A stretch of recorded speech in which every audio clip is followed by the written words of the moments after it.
The Dr. Oba Tashaka Show. Free your mind, and the rest will follow.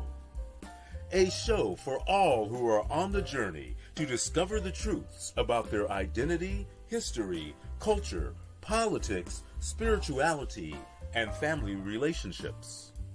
This is a show for the Black Freedom Movement and the Black Power generation and the hip-hop generation, including Black Lives Matter and associate activists, all of whom are seeking change. Dr. Oba Tashaka and his guests are dropping knowledge and insight from his successful organizing, research, writings, and innovative thoughts, the best of which have piped into God's mind to lift you up higher and higher.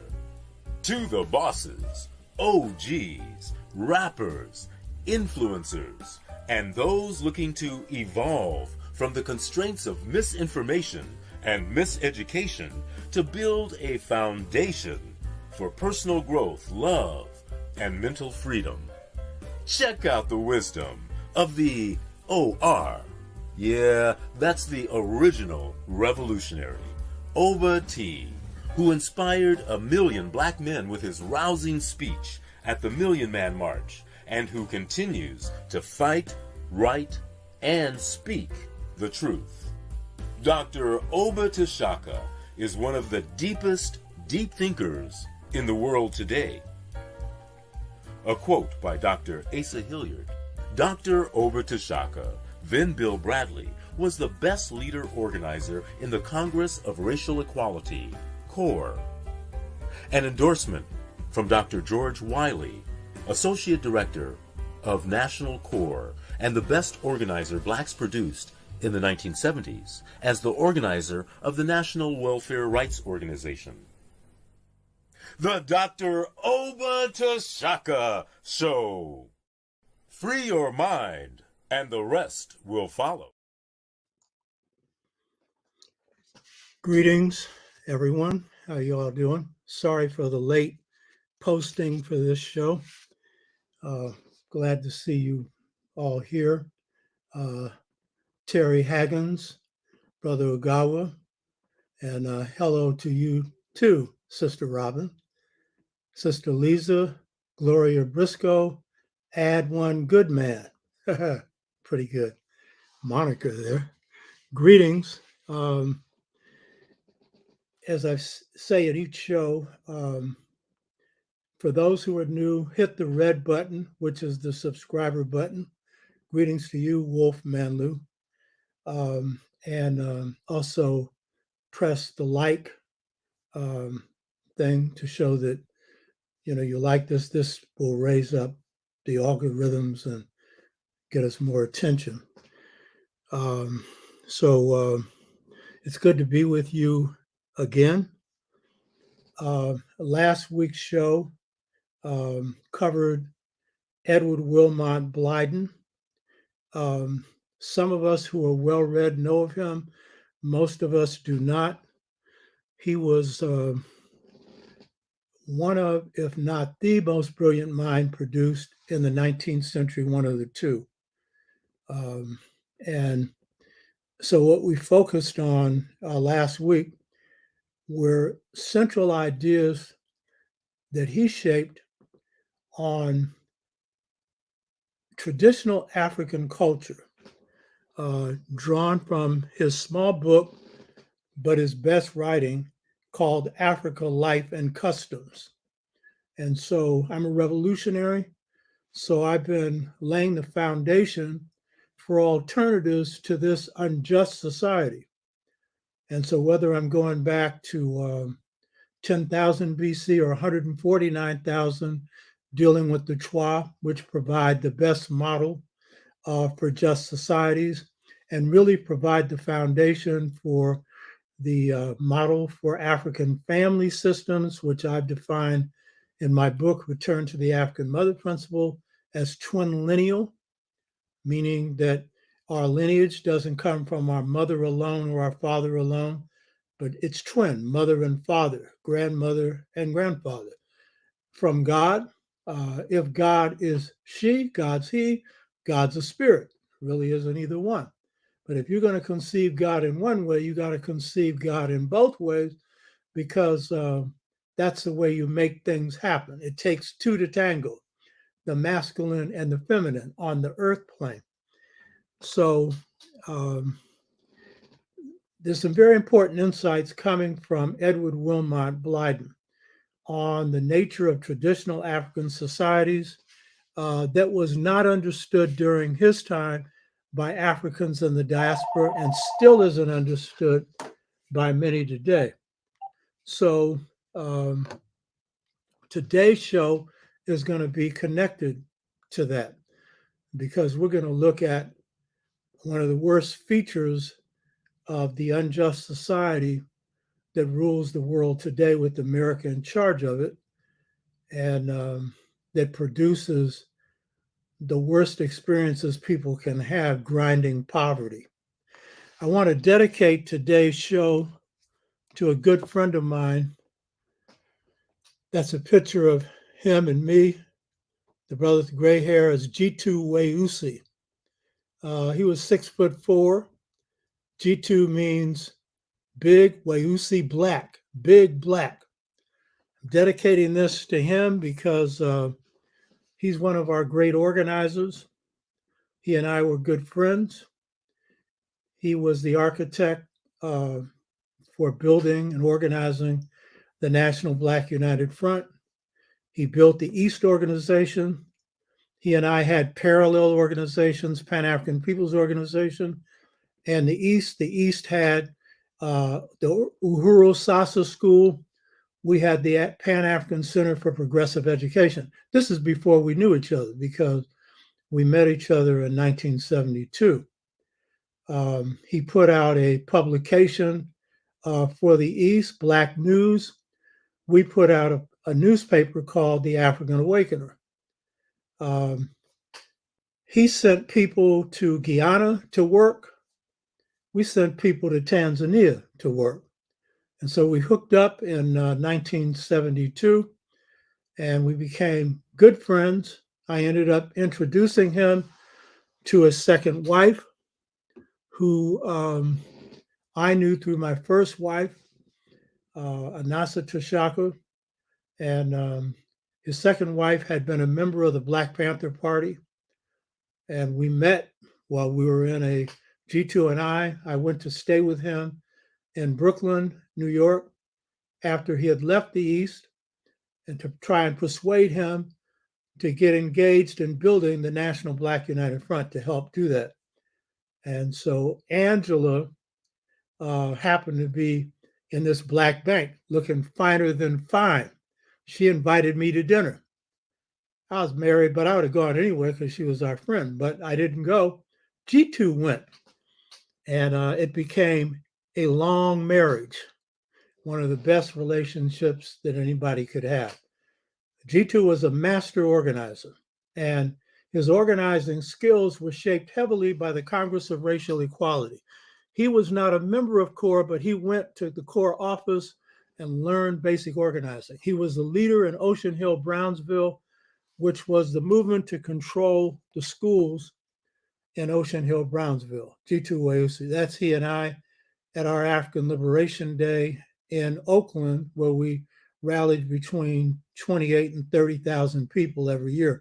The largest African Liberation Day demonstrations after the first one that was held in Washington, D.C. to provide support for African liberation movement. So I'm dedicating this to G2 Weusi, and I would say also Angela Weusi.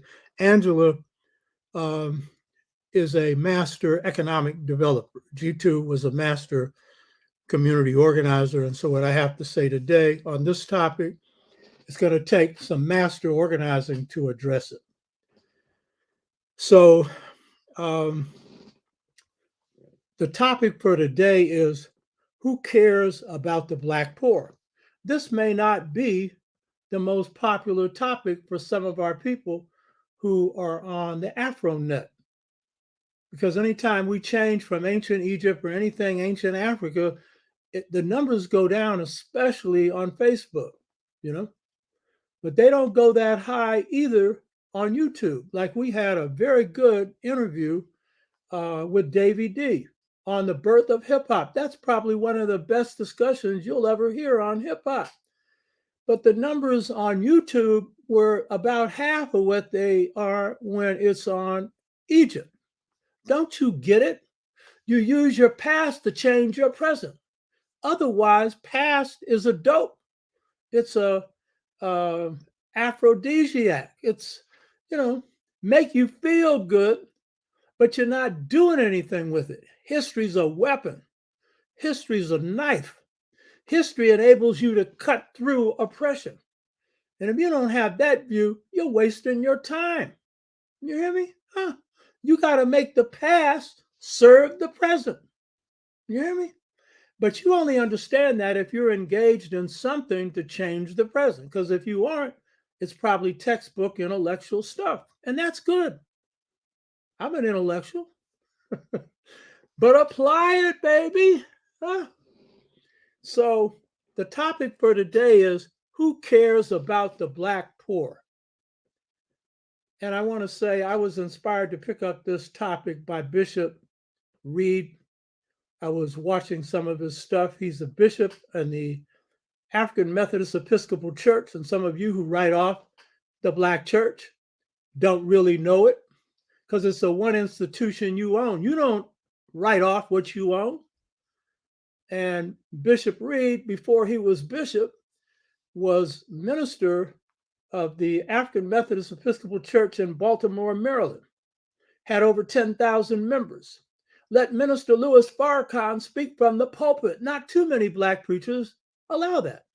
He also had me in to speak a couple of months before the Million Man March and had me in for 2 days to speak about the Mother Principle and the Art of Leadership. And this was in 1995. This brother has all kinds of programs going on when he was in charge of his church, prison programs, all kinds of stuff. He had a BA from Yale, a MA in theology from Harvard, and a PhD in religion from the Western or whatever it is, Theological Institute. And he comes from a family of bishops. His grandfather was a bishop. His father was a bishop. He's a bishop. And he speaks in this old swoop style, the prettiest style of speaking this side of heaven. You hear me? And he's one of the best read people I know. So I got the idea for this topic because I'm trying to reach out to him, and I listened to a recent speech. His base now, he's bishop in Florida. Florida needs somebody like him to stick it to the crazies, the right-wing crazies. You know what I mean? So I got the idea for this topic from Bishop Reed, one of the best read brothers I know. But of course, that kills your image of the Black church because a lot of you don't know your own strengths. That's why you got a woe is me mentality. Yeah, we got the backward churches, but we got some real good ones. So this is a topic dear to my heart. Why? Because my main concern is the mass of our people, the poor. My life's been dedicated to this. I committed what's called in the Marxist literature revolutionary suicide, not the way Huey interpreted it, but dying as an elite and being reborn to serve the people, to be enlisted in the ranks of the people's struggle for liberation. So I don't care 2 cents about the Black elite unless they're doing something for Black people. My main concern is the poorest among us, the one who are most in need. That's me. You hear me? And I know my grandmother came and my great-grandmother, they came from the bowels of Mississippi, poorer than 1,000 church rats. You hear me? And but rich in culture, rich in spirit. The same thing with my father, who worked a plantation in Orange, Texas. Never went to a day of school, taught himself and was one of the best educated, best informed, and most radical, manly men I've ever known. In fact, the most. Was dropping his brass knuckles on the chins of white racists that a lot of you incorrectly call white supremacists. They ain't supreme no more. And he was very light complexion. Some people didn't realize he was black. When they woke up on the floor, he'd say, after they used the N-word, "I'm one of them, buddy." My father was a pleasant acting man, both a ladies' man, he never played around, and a man's man. And the ladies liked him because they always felt secure around him, and he always protected them. And because of my father and my mother, I never experienced this thing I'm talking about, poverty, which is the pangs of hunger, because my father worked 2 jobs, one of which he didn't need. I've talked about this before. He was a bouncer at a multimillionaire Chinese American nightclub called the Forbidden City. There was a film on this.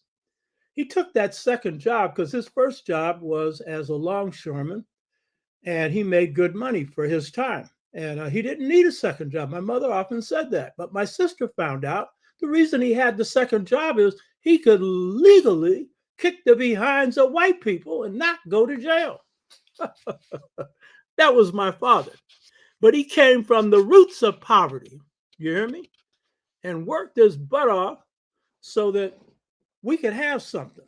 And my mother did, because my mother raised us. She was one of the hardest working women in the child raising business. And she worked hard on our behinds every now and then. You all know about that stuff. We need to end that. But hey, didn't hurt me too much. I didn't like it though, the behind whippings. So my first concern is the Black poor, the African poor globally, and the poor in general. But it's a poor frog that doesn't praise its own pond, and charity begins at home. So my first concern is the Black poor. So this ain't going to be your normal intellectual discussion. There's going to be a lot of stuff. You should be taking notes on this. And by the way, don't be talking while this is going on. Digest this stuff. This is coming from the standpoint of activism, of organizing as a revolutionary. What can we do about this? So the topic is, who cares about the Black poor? Those of you who've watched the show before know this. Those that don't, I'll repeat it. My awakening into African consciousness occurred in 1963, as I had just assumed the leadership of the San Francisco chapter of the Congress of Racial Equality, and had sent my organizers into the field, and we had picked the issue that the people wanted to address. And in the North, nobody asked the people what was their issue. And that's why in the North, the Northern movement failed to have across-the-board successes, both Black Power and the Black Freedom movement. The Southern movement was successful because it not only asked the people, it was obvious what the issue was. The first issue was legal apartheid, Jim Crow. The second post-Reconstruction. That was the first post-Reconstruction. That was the issue, where Blacks were driven out of the ballot box and, terrorized and put on, sharecropping plantations. So they knew what the issue was, and then they came up with, King's organization came up with the winning strategy. In the case of the San Francisco Black Freedom Movement, my instruction to my members was, go ask the people, what do they want? King did not have any victories after 65 because he moved north. He knew the Southern situation, but didn't know the Northern situation, and he didn't know the central issue. If you're going to have an effective strategy, you'd better have the issue that drives that strategy, that's most meaningful to the masses of Black people. King didn't know what that was, though he addressed this issue theoretically because he became a revolutionary. But organizationally on the ground, He was all over the place on what the issues were: housing, education, employment, blah, blah, blah. And he really got outfoxed by the Daily Machine in Chicago because he didn't really hit the ground knowing how to do it. The San Francisco freedom movement that I was privileged to lead, and Black Power movement, and we were wielding Black Power before the term was ever expressed.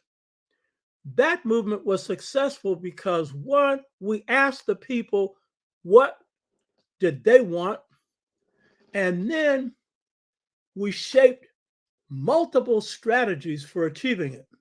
And while the central issue that they said they wanted addressed was jobs, because they didn't have any after the end of World War II, and that was true across the country, that wasn't the sole thing we addressed, but that was the main thing.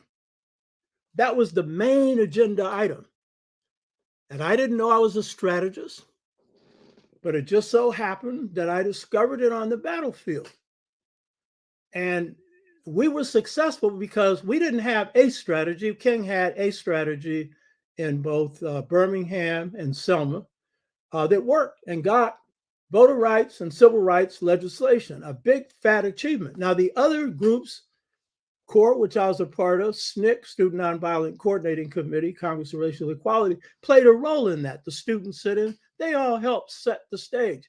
But it was the effective strategies coming out of King's organization that produced the results. It was multiple complex strategies that we forged in the San Francisco freedom movement that produced these results, but only after, in my case, I underwent an awakening. Because in the very beginning of that battle, and I've explained this before, I'm not going to go into it again and just say, over lunch with a brother who's still around and was my vice chair at the time, Norman Brown, we had a conversation at Virginia's restaurant that fed us for about 5 years because we were full-time organized. The community supported us. And Norman was explaining to me how the country was run, and I was a government major in my second year of law school. I'm supposed to know. And I realized I didn't. My awakening saved me. Because I realized I didn't know my enemy, didn't know myself, and we're in the midst of battles against the biggest corporations on the planet Earth. And I was headed for defeat. That didn't bother me. What bothered me was I had been dumb enough to fall for the story. This is a democracy. I fell for it. Then I found out how the system was really run. And I began to do my homework. And so our success in this battle, in this case for jobs, but across the board, in the San Francisco Black Freedom and Black Power movement, was due to a study of my enemy and a study of myself. As a principal architect, principal strategist, if I didn't know this, we were finished. Even if some of the members, like Norman Brown, my vice chair, did, but he wasn't orchestrating this. And so we would have been in the pits without any wits, done in. And I got 3 rules in strategy: WWW, win, win, win. I've lost no battles in 63 years, but I know the next battle is the one I can lose. So I don't get arrogant. I get humble in a fight. I will give the enemy more credit than he deserves, which is an it. The institutions deserve. So if anything, I'll do overkill, but underkill, you lose. So since we're not perfect in estimating the enemy's power, I'll give them, after I've estimated their power, then I'm going to give them a little extra credit for something that I don't understand, that I've missed, because we all make mistakes. And the other thing that enabled us to be successful was that I put forward this policy: consensus. Decisions on policy would be made by consensus. This was basically the policy of Ella Baker, but hers was group-centered leadership, consensus through group-centered leadership. We didn't have group-centered leadership running everything. What we had is the group-centered leadership making policy and then working in committees and doing their homework and doing the work. And so in the case of the jobs campaign, the success of this was due in part to a brother named Ortho Drew, and he was chair of the employment committee. So that was the committee that I upgraded once we found out that the issue was jobs. And then that committee went out and did their homework. And we kicked the asses of the entire economic power structure of San Francisco, the Bay Area, and much of the state of California. I want to note this. All movements are local. And in the case of King's movements were basically Alabama movements. Birmingham, Alabama, Selma, Alabama, Montgomery, Alabama. That's where he really knew how to fight in his own situation. Ours was the biggest state in the United States, the second most complex battlefield in the United States, next to New York, the most complex ethnic composition, what they call the Wall Street of the West, and some conniving, the likes of which you'd never see, you know? New York was the hardest, but next to New York, it was San Francisco. And so we mastered that. So I'm saying this, whatever I have to say about who cares about the Black poor, the state of Black poverty, I'm coming from a perspective that has addressed it on one level, on a mass level, producing thousands of jobs for Black, brown, red, and yellow people. Some of you say, why brown, red, and yellow? Because once you put the hit on a corporation, you just can't limit it to Blacks. But we got most of the jobs because we led the movement. You understand? But we opened the door for others. It was going to be open anyway, had we not put those demands down. So I'm saying that the Black Power, Black Freedom movement provides a successful model for how you address on the short-term level the issue of poverty when it comes to jobs. And that is the issue today, whether you realize it or not. I'll show you in a minute. But it's one that's not recognized because most people don't know about it. And number two, we don't know power when we see it, you know? And so I've explained this movement. There's a couple of shows. The first one I did was on this. There's one on the San Francisco Public Library that John Handy introduces me to. He's a great jazz musician, former member and leader in San Francisco Core. They go into it, but only on the surface.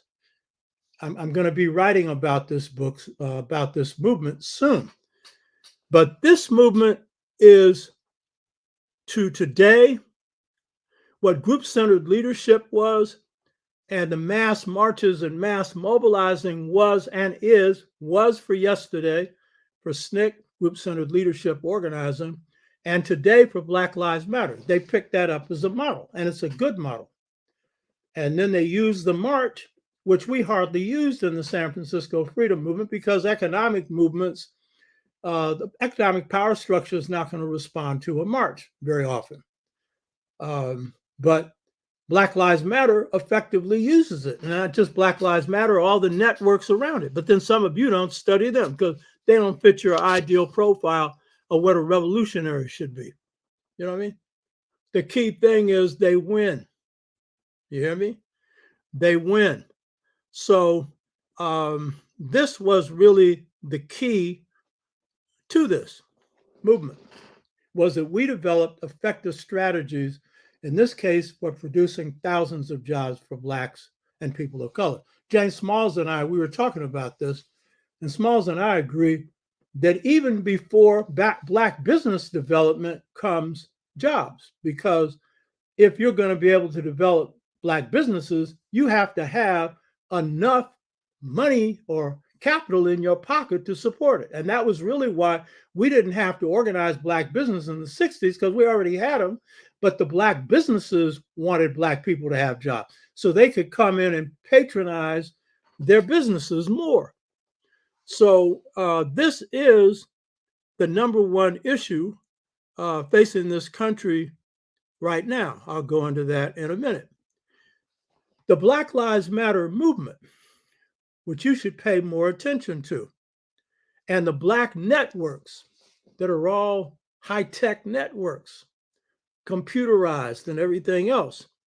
They have correctly identified police violence as a central issue oppressing Black people. And they've been able to mobilize large numbers of people, but this has been sporadic organizing. Why? Because this organizing is based on Black people getting mad. So when Black people get mad, like they did in Ferguson, which kicked this thing off, and in other movements, then the movement emerges. So this is not a day-to-day continuous 24/7 movement. It's sporadic. That's the nature of it. It has to be that way.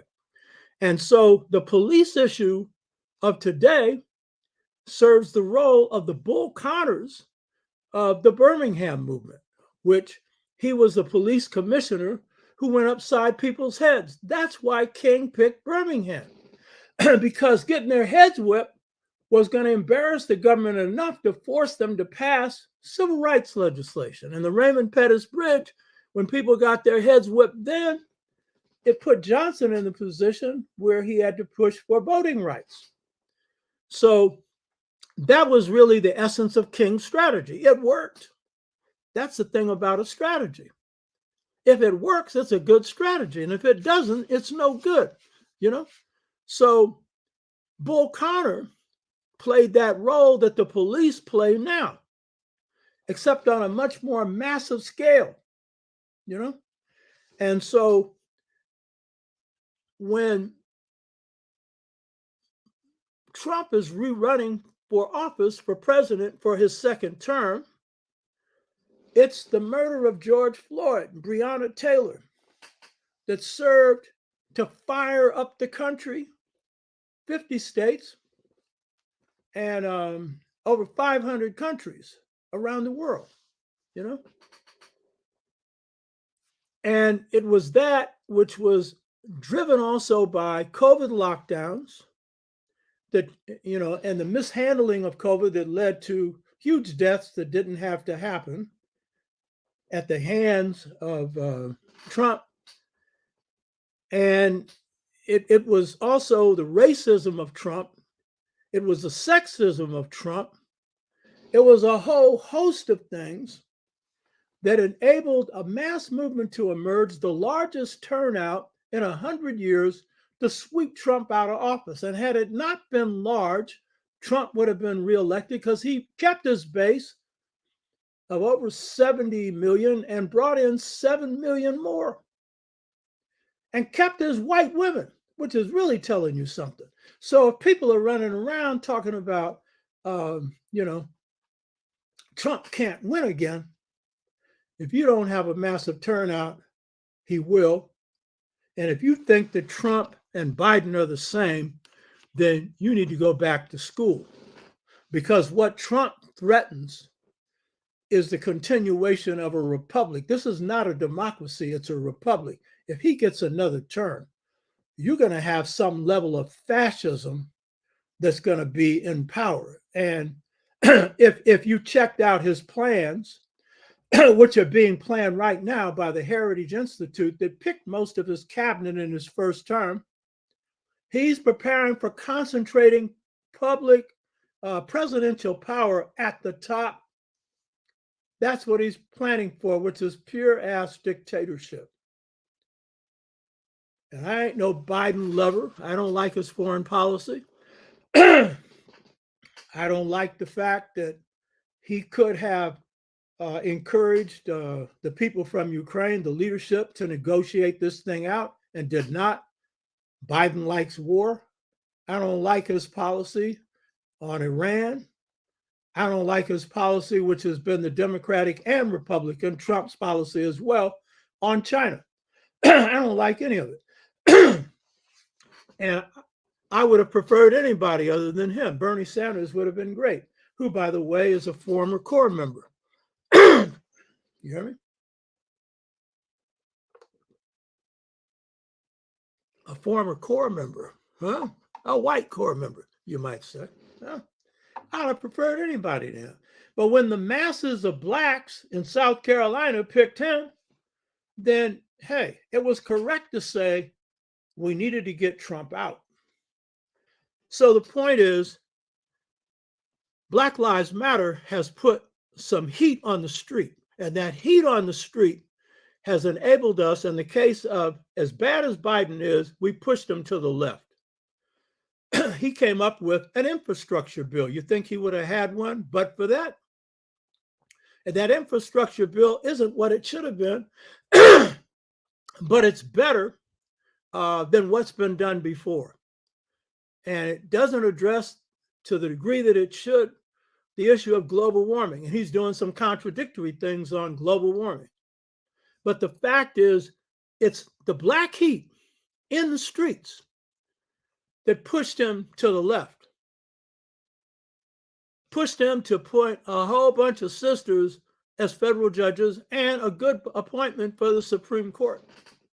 That sister there is good. She ain't no radical. I don't expect them to put somebody in there like me. You know what I mean? She's black. You hear me? And he had to pick the best one. Forced him to pick a black vice president. I don't like her either. But the fact is, your pressure put that on. But if you don't have a sense of power, you won't understand this. You better understand what Trump represents. And Brother Godwin said, if he gets in office, he may not leave. I said, I don't think so. But yeah, he's got a point. Who knows what that sucker is going to do? You hear me?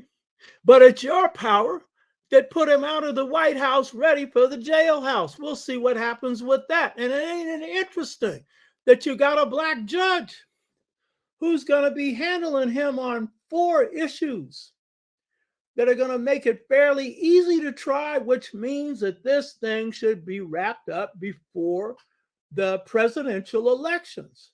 And then you got a black prosecutor in Georgia, another sister, who's throwing the book at him. She's typical black. She took her time. She got so many charges to lay on so many people that it's funny. You hear me? Where's your water? I got it, brother. Right up here. So what you got to understand is that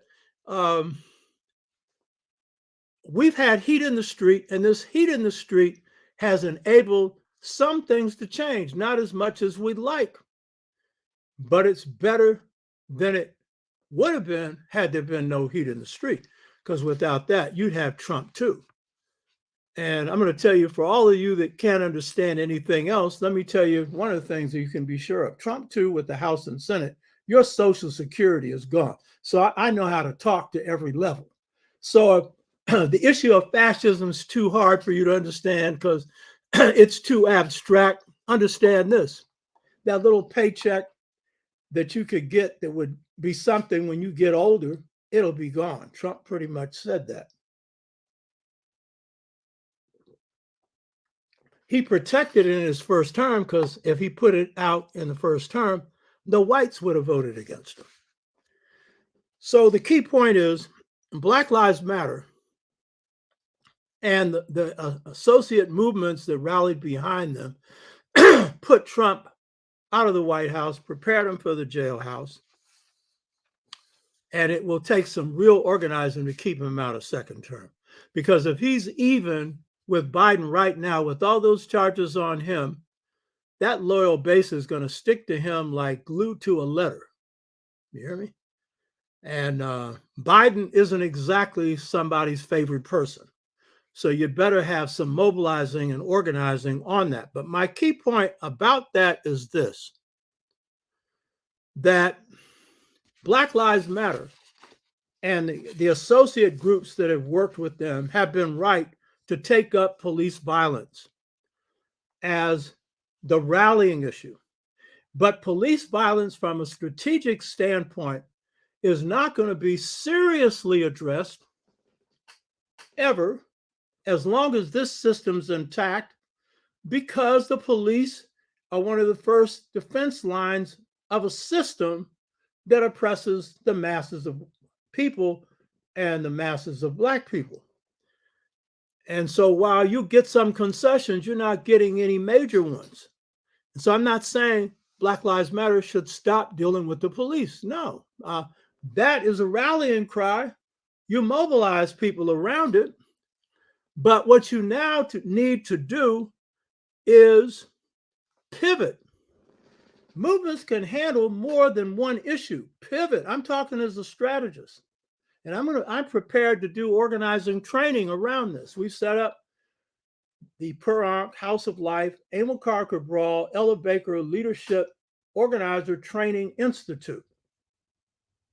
And we've got some younger people. We want more grassroots groups to be engaged in this so that, we can refine training. It's not just me providing it and other people, but it's intergenerational. The people who are doing this organizing now have come up with some very good approaches to organizing. Those need to be exchanged.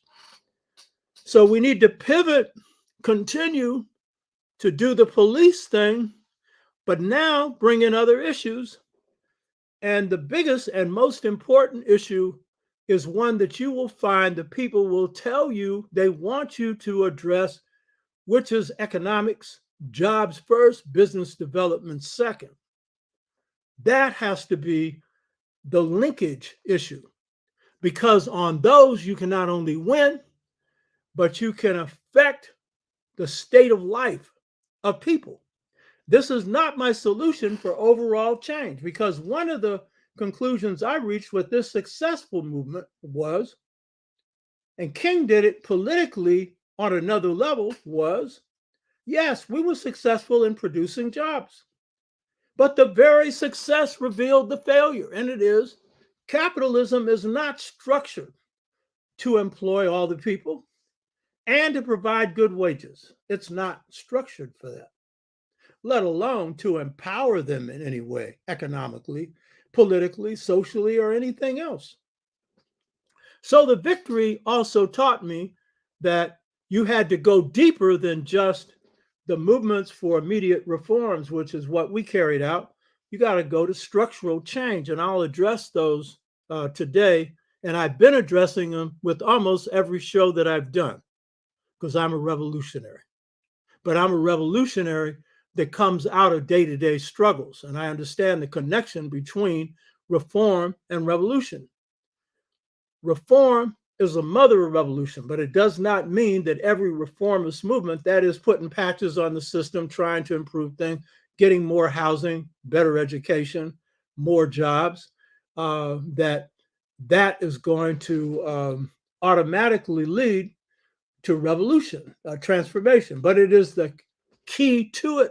Any of us who are revolutionaries and effective, we went through it. And those of us who didn't are textbook revolutionaries. Their stuff doesn't work on the ground. You hear me? And they're busy telling you how every movement out there is backward. A lot of the left, including the black left, some of them put down Black Lives Matter. Yeah, there are things to criticize them about. But the fact of the matter is they produce some positive change. And the people who are backseating the movement, what are they doing except talking? They ain't doing no walking. So we need to address the issue of poverty, because I can tell you, in this case, Black poverty, if you go in the streets as we did in 1963 and ask Black people, what do they want? They'll tell you, ending this grinding poverty. And many of them will say jobs, and not just jobs, good paying ones. They'll tell you that. You understand? But if you know the state of your people, you will know that's the condition anyway. So when I'm talking about the Black poor, I'm talking about those who are in the bottom fifth of family or individual income distribution. I have to include both. Most people who study poverty do it from the family standpoint, but since only 29% of our people live in what's called formal families, then you're leaving a whole lot of people out. So it's the bottom fifth of income, whether for family or for individuals. You need to take this data stuff down here. You know what I mean? So why address Black poverty as the central organizing issue? First, because if anybody bothered to ask everyday Black folks whose poverty rate is 16 times higher among Black adults over 3 generations, There are generational poverty studies that have been done between 68 and now, and it shows the perpetuation of poverty over 3 generations, which is telling us we have not changed the condition of the masses of our people economically. And basically, the Black freedom movement in the South didn't touch it. On the one hand, I'm not critical because they had to address the right to vote and the ending of formal legal apartheid. But as I thought more about it over time, I realized that they could have addressed the issue of jobs, the issue of poverty in the South. And had the North done what we did, they could have addressed it in the North. But it would require a different kind of organizing than what King did to get in voter rights and civil rights legislation. And there were local Black communities that did address this in Mississippi and in other areas. They addressed the economic issue. They did.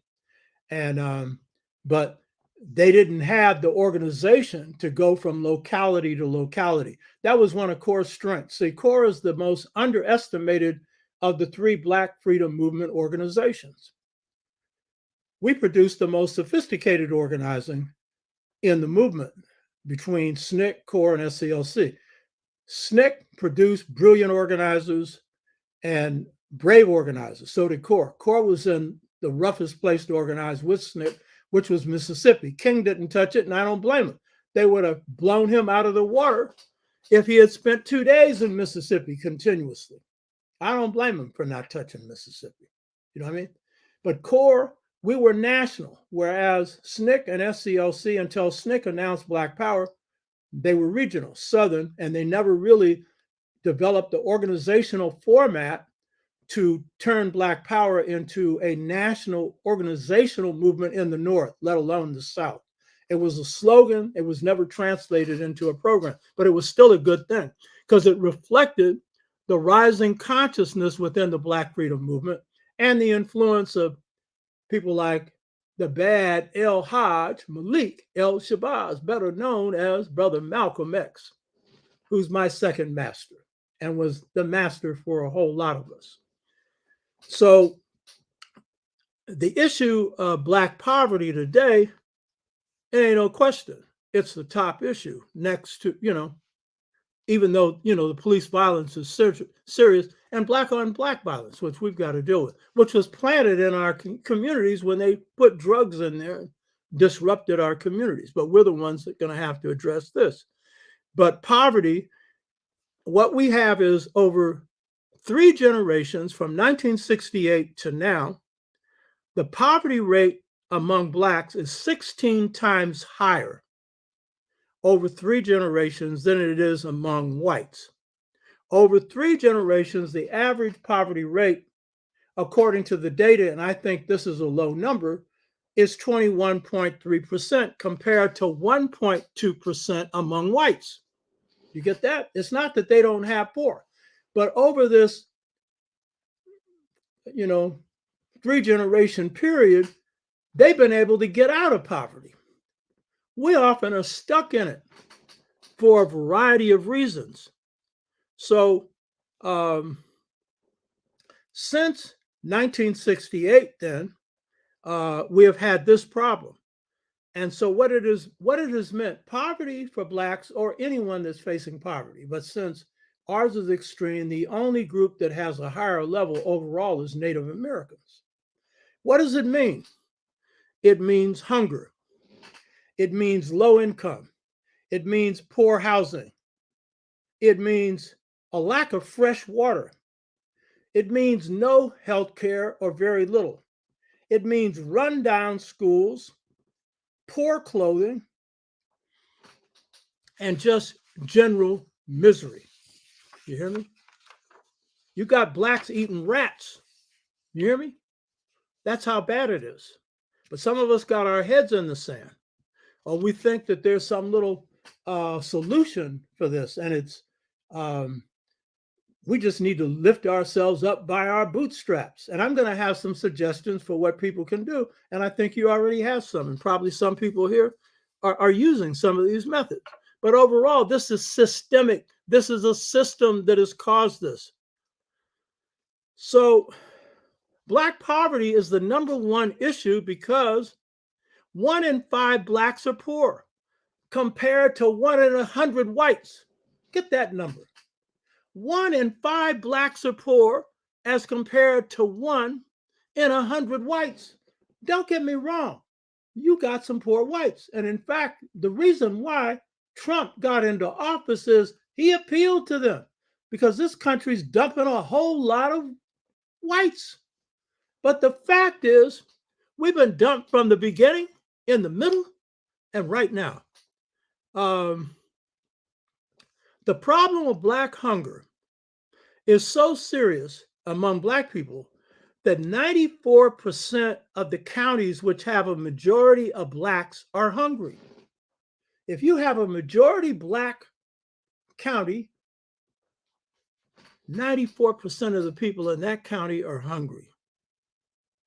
Blacks are 4 times more likely to face hunger than whites. Only 8% of African Americans live in communities with supermarkets. Y'all know this.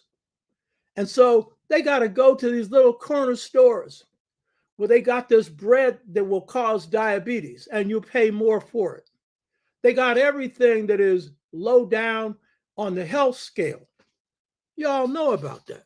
You know what I mean?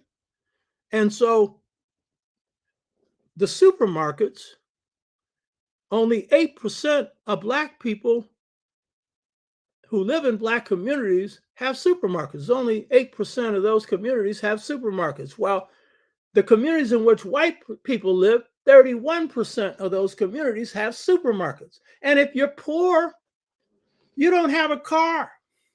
How in the hell are you going to get to a supermarket? Yeah, get on the bus. But if you really need some groceries, how are you going to carry those home? And if you're a senior or if you got any kind of health problems, you're in real trouble. You hear me? Huh? So what is the cause of Black poverty? A lot of these studies, they want to put it on the poor and they're going to show you certain things that the poor should do. Or, they'll have some things that they list as intergenerational poverty and, some things that cause this, but it's systemic. And so we know the major cause of poverty in the Black community is enslavement. And in African communities, colonialism, or the Caribbean or South America, colonialism, and now economic colonialism called neocolonialism, where they control you through the World Bank, International Monetary Fund. You have leaders, but they're puppets on a string. And the people who control the economy have got them dancing. So what's the connection between Black poverty and slavery? Slavery provided free labor for the Western world, for the United States, for Britain, for France, for all of these major Western economies. And so it was the major basis for accumulating capital, wealth. Eric Williams, former Prime Minister of Trinidad, wrote the classic book, Capitalism and Slavery. And you need to really read it if you haven't. And it's the best documented study on the role of slavery in enriching a Western power. At that time, the foremost power in the world, Britain. So he showed how Barclays Bank and all the major insurance companies, major businesses in Britain, gained their wealth through the slave trade, through enslavement. And Britain was the foremost power, imperialist power in the world for 300 years. And so they got their wealth through freely ripping off the labor of Black people and the lives of Black people, because in the Caribbean and in this country, slavery often meant death. You could live in this country, average age was 50. In the Caribbean, it was 20, 25. You know what I mean? And then all the people who were dumped off the slave ships if there was any problem so that the slave masters could collect on the insurance policies. You know, if they were too sick or something came up or it was more in their interest to dump you, they could collect on the policy. So this free labor is the basis for the wealth that has been derived under the system called capitalism. Now, Karl Marx does a good analysis of capitalism. He basically does an analysis where he shows you how workers are ripped off. And it's a formula in economics called use value and exchange value. So a person being ripped off in a factory in England or the United States, for example, they put out labor in making a commodity, whatever it is, and that's use value. That use value is what contributes to or is the basis for the value of the product produced.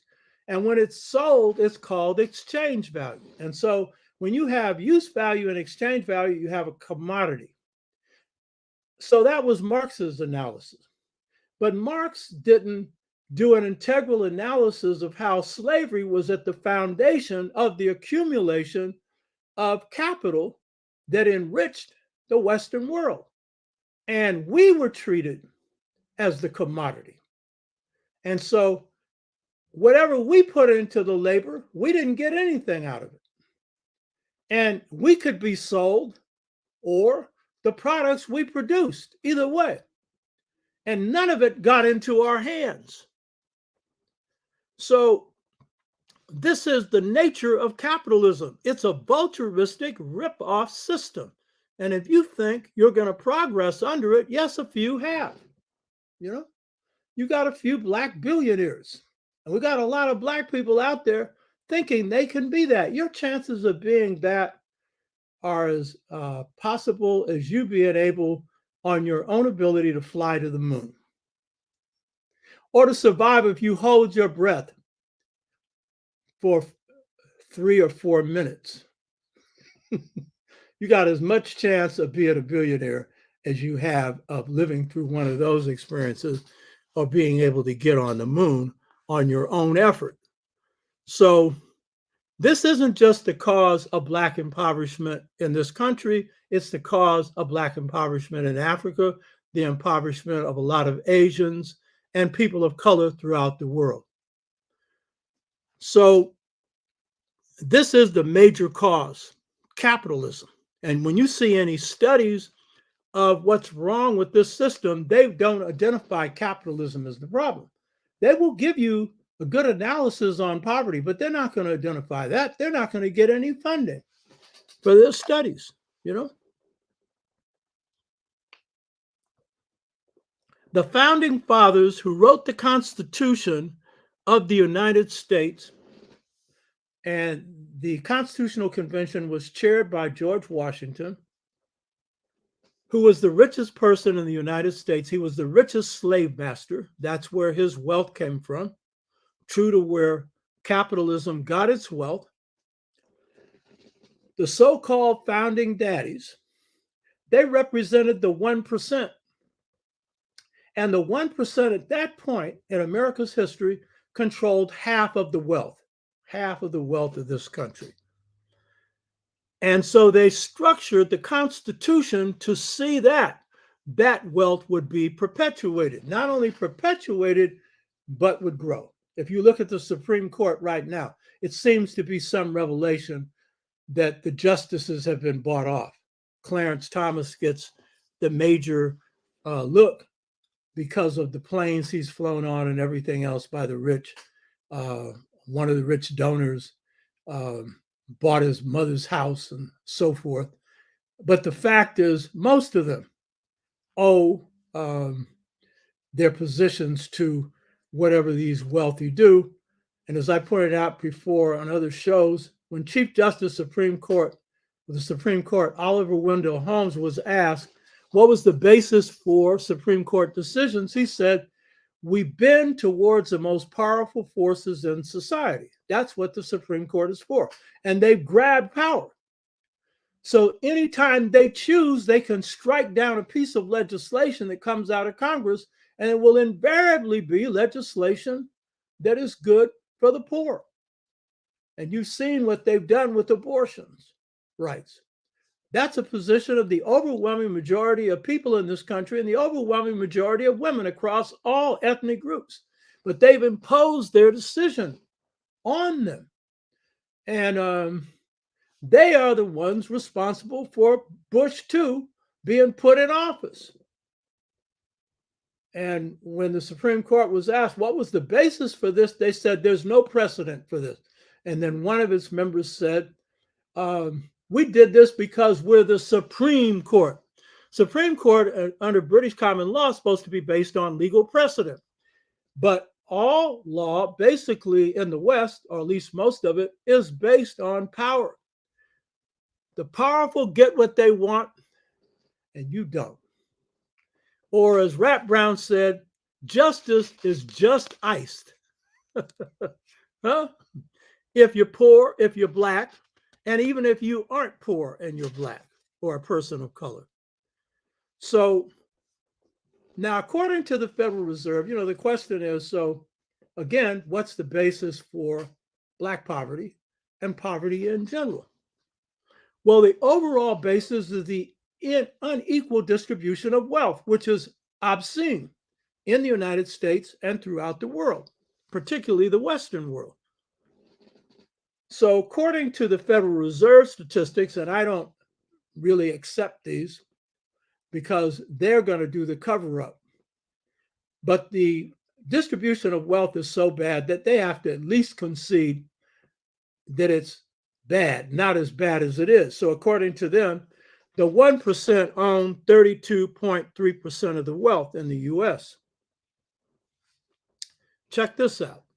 But the bottom 50% owns 2.6% of the wealth in the US. Let me repeat that. According to the Federal Reserve, the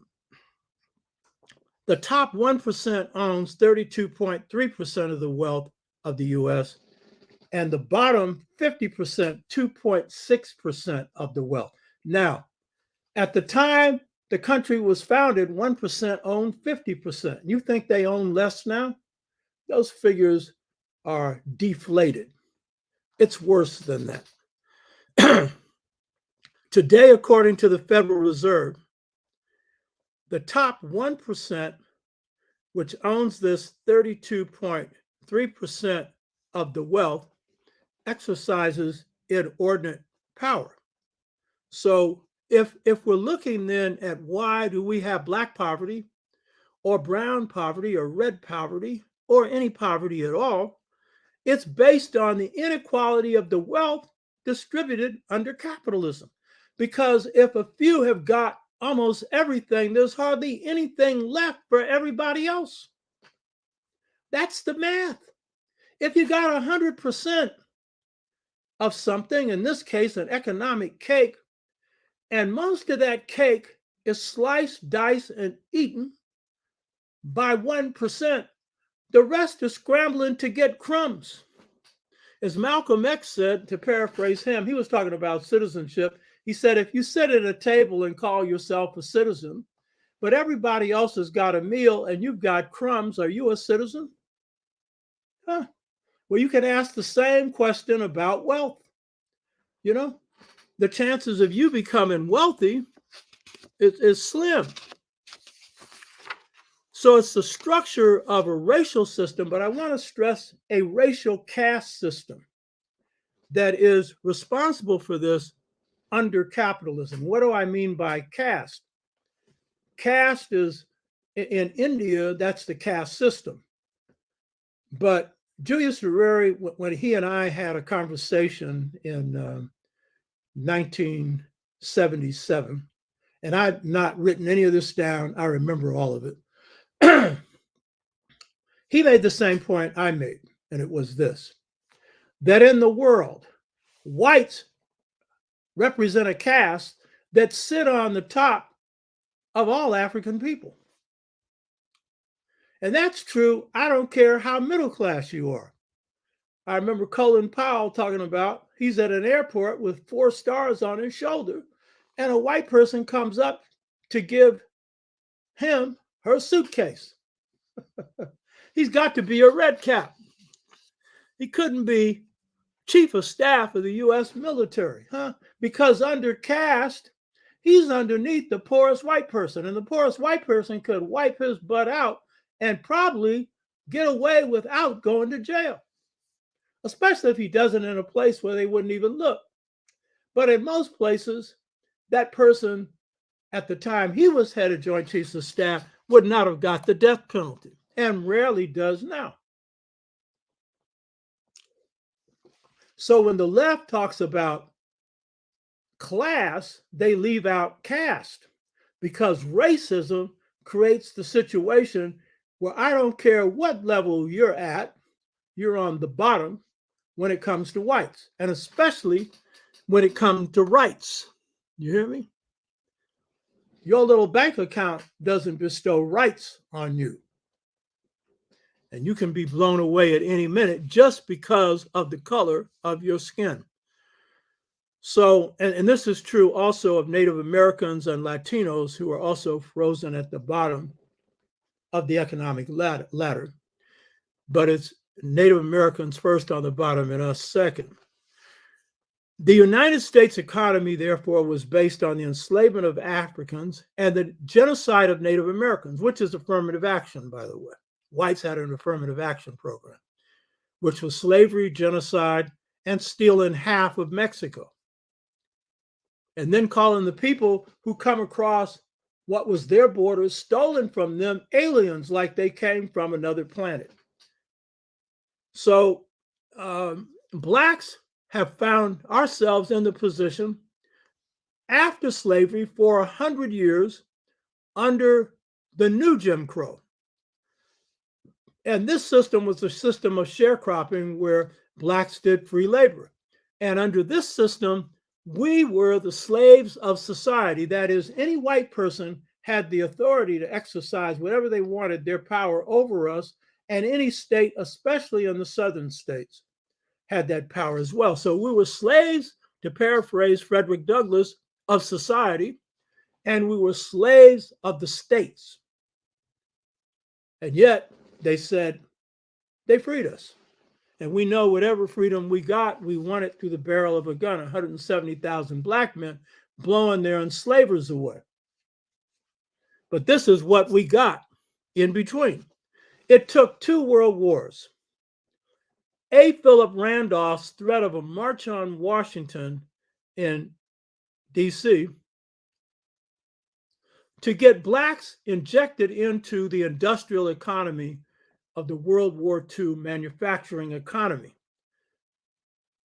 And because Roosevelt, this is something you haven't heard before, because the New Deal that he put out led blacks to shift their voting patterns from Republican to Democrat, because blacks did get some benefits from the New Deal. Work project administration, there were arts programs, there were other things that blacks got jobs for under that. But the New Deal also worked against blacks, not because it wasn't good, but because it didn't apply to us. And this, and I'll go to these in a minute, but this was because Roosevelt was a product of the Tammany machine that you haven't heard anything about, because you don't know how power works in this country. I know you ain't heard of the Tammany machine. Some of you that have don't know how it worked in terms of the operation of the political parties of this country. Tammany was the machine for politics in New York. It was a machine in Chicago. It was a machine in many parts of the North. It was a political machine. And so if people wanted jobs, they came through Tammany. And then you had the South, which was organized, and I pointed this out before, and you don't know this either. And see, I'm going to do a book on this. It's going to be on how America is ruled and who rules America. I was going to add it as a rewrite on the art of leadership, but it's going to be a second book, because I spent years studying this system on how it works. Most of you don't know this, Because when we've concentrated on power in the South, we've concentrated on slavery, the slave patrols, and how slave masters worked, and poor whites, and the rest of that. Most of you don't know two things. One, the South, until the Black Freedom Movement, never had any kind of democratic rule. In other words, the vote didn't count in the South. Obviously for us, but not for whites either. Did you know that? And two, the South was run through county courts. The heads of county courts ran the South. There's a lot more to this. You understand? So when Roosevelt implements the New Deal, he comes to power through Tammany, New York Tammany, the Democratic machine in New York. But that Tammany is tied into the county court system or court system in the South. It's tied into the Bourbon system of slave masters in the South, ex-slave masters by the time he comes into office, segregationists. So when Blacks are disempowered or not included under Social Security legislation in the South, because the story is the Southerners would only pass his New Deal if he went along with this. Well, the Roosevelt deal was based on the coalition of Tammany in the North with the county court system in the South that ruled the South, along with the militias and everything else. Whites were under that system as well as Blacks. That's what you don't get.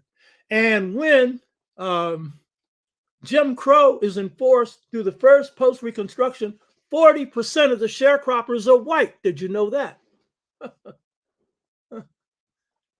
So I've been able to whip them because I study these suckers. I know how they work better than some of them do. You need to, because power is the name of the game.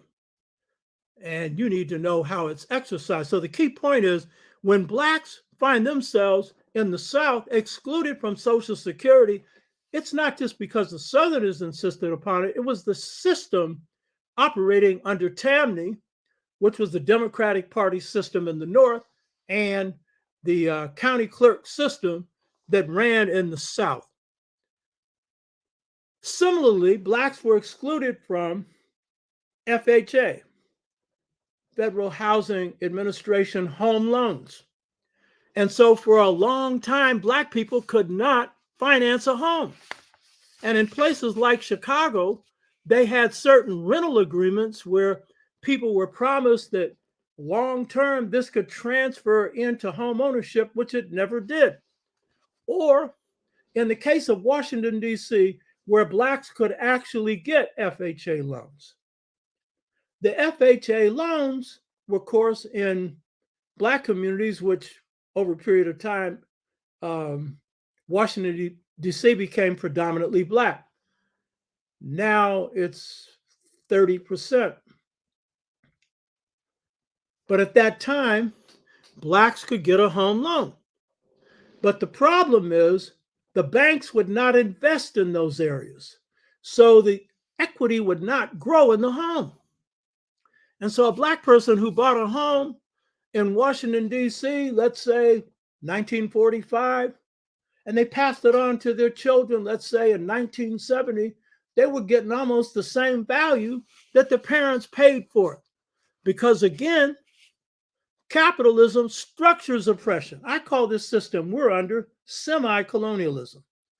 You can't call it colonialism because generally, if you have a colony, then people are oppressed on their own land. We were taken from our land to this country. Generally, colonialism also has another feature. It's a continuous land base. Generally, people under colonialism occupy a country. It's a continuous land base. We're spread all over the country. You know, we got concentrations on the East Coast, some in the Midwest, but the Midwest is heavily white, some on the West Coast, and a huge population, a majority in the South. So that's not really colonialism. It's got features of colonialism. So it's a caste racial system, which freezes you at the bottom. Even if you have economic power, you're frozen at the bottom. So all of this means that if you're denied home loans, if you're denied for many years Social Security, that's another source of wealth. The main source of wealth for people other than the rich in this country is real estate. So if you didn't get any until recently, and then if you got it recently in the wrong areas, you ain't got much to pass on. And so that's why in studies that have been done recently, you got 3 generations of Blacks who are suffering poverty at similar levels, and some who get out fall back in, or their children do.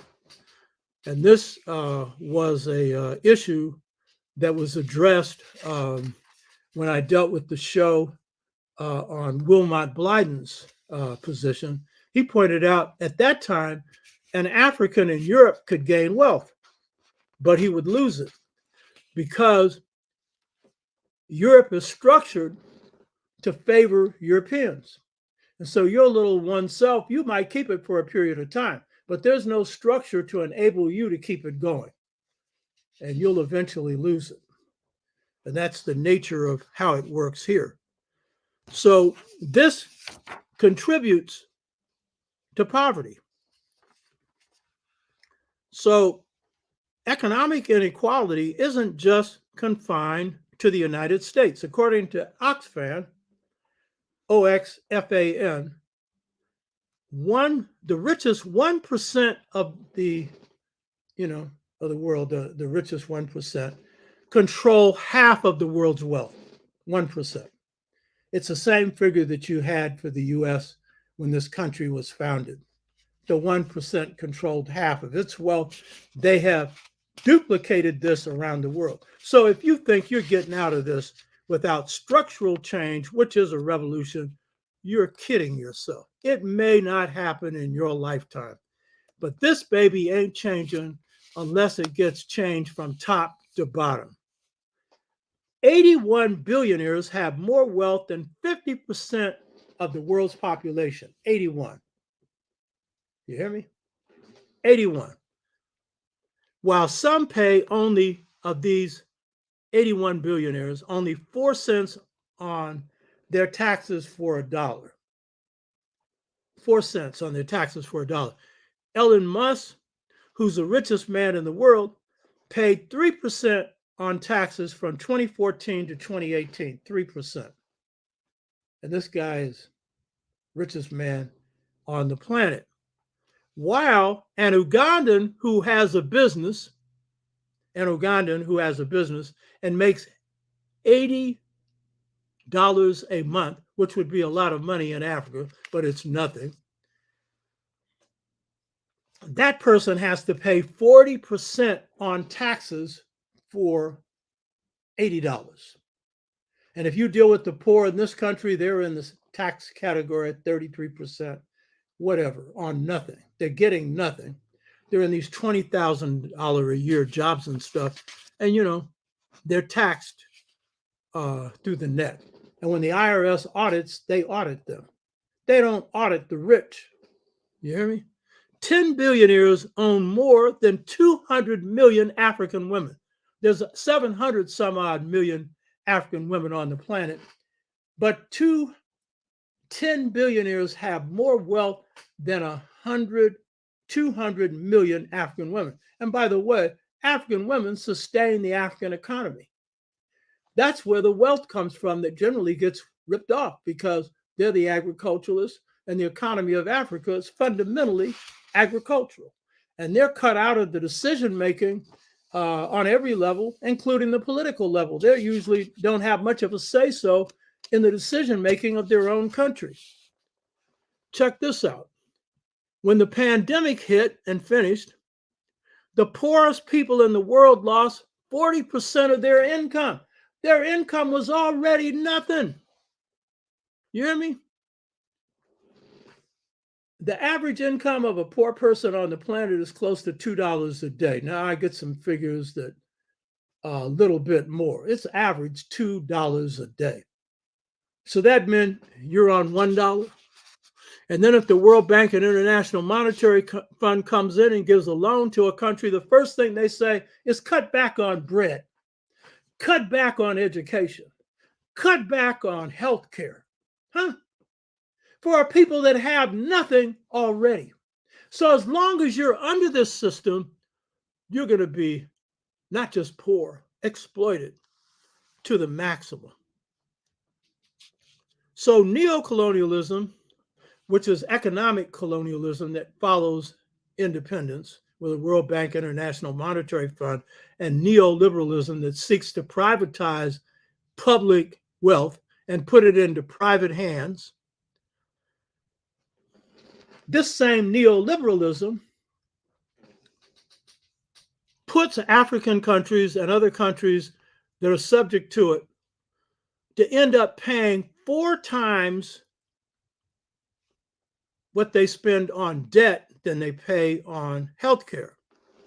4 times more to service their debt than to service healthcare. And guess who they're paying it to? The billionaires who loaned them the money, whose countries then enforce this on Africa and other Asian countries that have not come up under this. Don't try it with China and don't try it with Japan, but these other countries. Even worse, the richest 1% owns 2/3 of the world's new wealth. It's bad enough that they soaked up half of the wealth of the world. But then when it comes to getting new wealth, they get 2/3 of that. So for every dollar of new global wealth that's gained by a person in the bottom 90%, a billionaire gets $1.7 million. For every dollar a poor person gets, a billionaire gets 1.7 million. It's all structured. And see, we're going back to this Aryan model, Lord and Master model. It's at the core of how a cruel system like this could be created, because it starts with this whole Aryan nomadic system that comes out of all places, Ukraine, Russia, and the Caucasus Mountains. And it's from that system that private property, that is the idea that land, air, and water could be privately owned, emerges. That's where it comes from. And then it becomes mercantilism, feudalism, and then capitalism. And so this is the best oiled machinery for oppression the world has ever seen. But it comes out of that. It's a cold-blooded system that cares nothing for the people. And while I'm giving you the statistics that show how blacks are on the bottom of all of this, whites ain't doing too well either. And it's getting worse for them with neoliberalism, deindustrialization that did in our families. It's doing in theirs as well. Used to be 75% two-parent households with whites, 50% now. It used to be 75% two-parent households for 103 years for blacks from 1865 to 1968. It's now 29% two-parent households. But the point is, the system is leveling the playing field. So even the crumbs are being taken from the poor and put in the hands of the rich. And that's why you have to continue to deal with the police, because the police are put there to do whatever they can to contain the rage. You hear me? And people are locked up. What's the major reason for blacks being in prison? Poverty, baby, poverty. Poverty. While the rich can poison the planet and kill people that way, my father, one of the things that killed him was cancer. He was a longshoreman. And so they just came up with one of a couple of settlements. They've got a class action settlement. My father died in 1978. So this class action settlement that's just occurred gives $500 to everybody they can identify. And you better believe they ain't identified too many, so those lawyers can get most of it. But $500, that's what my father's life was worth. Now, actually, he didn't die from this. He had some other things that was the cause of this, but he had cancer, and it was advanced stage of cancer, and it was caused by that. Because when you're loading and unloading ships, you're exposed to all kinds of chemicals. So corporations can kill you, and they get away with it. You hear me? They get away with it. They don't even go to the good prison. They don't go to prison at all. In fact, they own the prisons. That is, those that are privatized. So who cares about the black poor? Who cares? The black poor do. Black activists do. Some white radicals and radicals of color or activists of color do. But does the black middle class care? See, Du Bois had a program of the talented 10th, where he had proposed that he thought that the talented 10th, which he saw himself as a prime member of, would lift the race up. And then he abandoned that idea because he said the talented 10th only cares about looking out for its own well-being. And so he abandoned that idea. And what's the black middle class? These are people whose parents were poor. Clarence Thomas is a member of the black middle class. And he set himself on the path of doing anyone in that, wants to improve their lot, let alone stands up against the system. But he's the extreme. You've just got a lot that just don't care. You know what I mean? They say, I got myself in this position. You need to do it yourself. But who got you in that position? It was blacks who put their heads and necks on the line so you could make progress. Every bit of progress blacks have made in this country has been made through struggle, not through just individual effort, So most of the black middle class doesn't care 2 cents about the state of the black masses. What about the black establishment? Now, I recommended that you all read this book, and I bet you none of you have bought the book. Negro Mood, written by Lerone Bennett. You all run around with this simplistic analysis of the boule, and some of you think that the secret societies among whites run the country, which is a pure joke, But Lerone Bennett provides the best analysis of this control group created by Booker T. Washington and W.B. Du Bois, called the Black Establishment. And it's one of the 2 chapters in this book, The Black Establishment and Voices from the Cave, that make this very thin book a classic. And I've told some of you haven't heard this, but I knew Lerone Bennett. He's a great, for you that don't know who he was, he's an African-American scholar that wrote extensively on African-American history and had beautiful art illustrating his works. And he was backed by Johnson, who owned Johnson Publication, Ebony Magazine, Jet Magazine, and those publications. And he would come to National Corps conventions, so I knew him.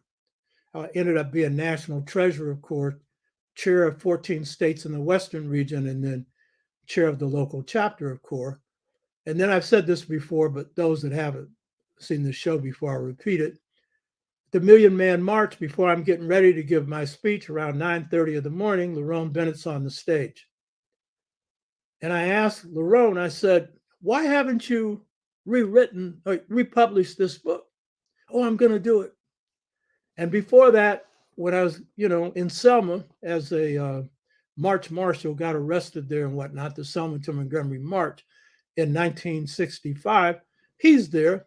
And this is when I first approached him because the book had just come out. Malcolm read this book. Most of our African-centered scholars who I told to read it, hardly none of them have read it. You understand? And so I asked him, I already knew the answer. because I had read all his books before that. I said, "What's your best book?" I knew what the answer was. Negro Mood. What is the Black establishment? The Black establishment is the group made up of major Black institutions, Black colleges, Black business associations, Black fraternal organizations, but most importantly, Black civil rights organizations and a host of others. They make up this core of the Black establishment. And the key people in the Black establishment, you've never heard their names because they served on many boards of directors in the Black establishment and make decisions across organizational lines.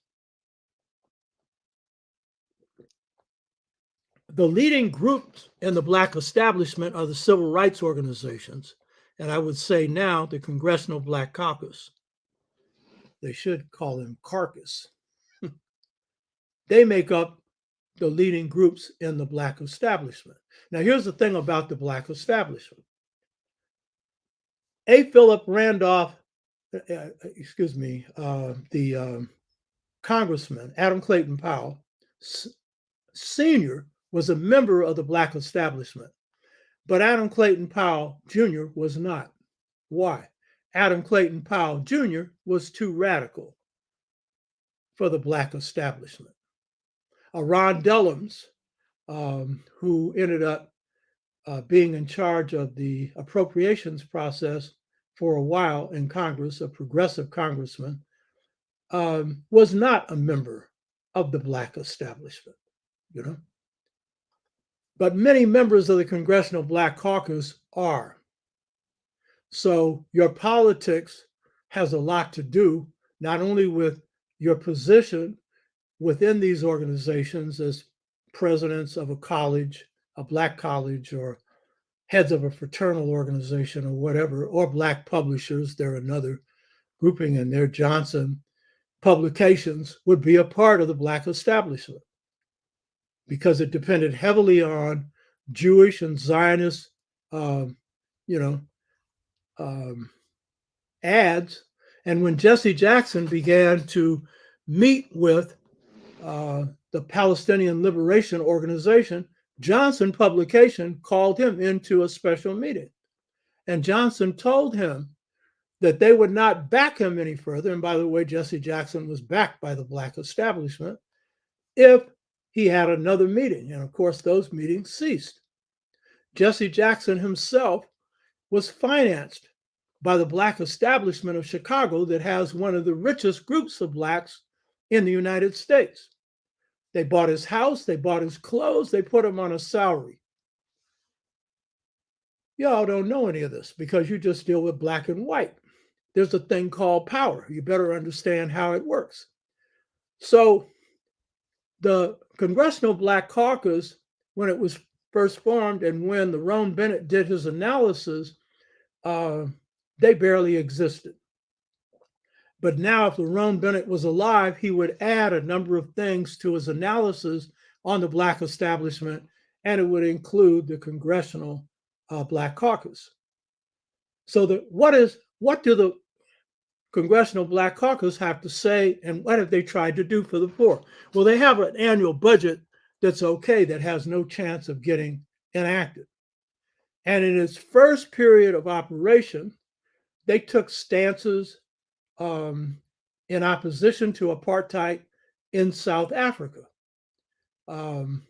They opposed Reaganism. They took some fairly progressive stance.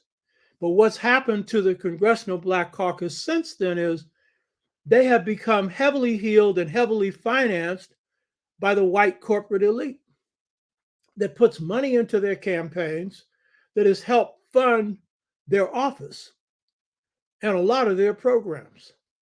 And they have become complicit with neoliberalism. Under Bill Clinton turns the Democratic Party into the Republican Party, calling it New Democrats. And what they do is they remove the workers out of the party. Now, in part because some of those workers had sided with Reagan, supporting Reaganomics. And it's cited earlier with Nixon supporting the war in Vietnam. But largely, this was because the party was going corporate. And so, even though Clinton was very popular among blacks, in part because the Congressional Black Caucus didn't tell black people the truth, what he was really doing to them. And so he took the extreme neoliberal position, whereas Reagan would falsely talk about welfare queens stealing welfare when they didn't. He ended welfare, except for 5 years. Whereas Bush 1 framed the North American Free Trade Agreement, it's Clinton who implemented it. Whereas Roosevelt had a Glass-Steagall provision during the Depression, which kept banking out of any kind of speculation. He ends Glass-Steagall. He, in effect, causes the collapse of 2008. Because once they get into this neoliberalism, in this case, banks can do anything they want. Of course, you have your 250,000 now, and before it was less, federal deposit insurance on your savings. But other than that, banks were now able to speculate in the stock market. They were able to package what's called derivatives. And blacks were given all these lousy loans based on, these loans that could go up or go down, something you should never buy a home on. And if you do, it's only for a minute. When I bought this house, I went on that because I wasn't able to get a good loan right away because my realtor didn't have that skill. She had the skill of finding a house. But then I went right away and got me a fixed loan. You hear me? You don't get one of these variables on the house you live in. But blacks were given these loans, and they were given some of them 100%, no down payment. All the rest of that, when the economy collapsed, black people lost 40% of their wealth, 40% of their homes. And Obama saved the rich and did nothing for them. You hear me? We are so loyal to race that it sometimes blinds us to the positions that people of our race are taking. We should always look at whose side are they on. So if we look at the elite, with the exception of a few, Harry Belafonte cared about poor black people. Harry Belafonte politicized Jay-Z. And I'm not saying that Jay-Z is now a radical, but he did give, it was either $200,000 or $300,000 to Black Lives Matter before they got any money. And that was after his tongue lashing, from Harry Belafonte. Harry Belafonte gave up a lot of his wealth. Or Dick Gregory, who aligned with us in the San Francisco Freedom Movement. He was in multimillionaire status category. And he gave that up in support of the movement. He was arrested with me and others in the San Francisco's freedom movement. We would speak regularly, and you'll see a picture of him on the intro to this show. That was a picture of us speaking for the Jonestown Memorial, where all these blacks were murdered in Jonestown. And he would come out a couple of times and speak for that. And we would talk. And he kept track of our movement. This guy was real smart, in addition to being a good comedian. But he cared about his people.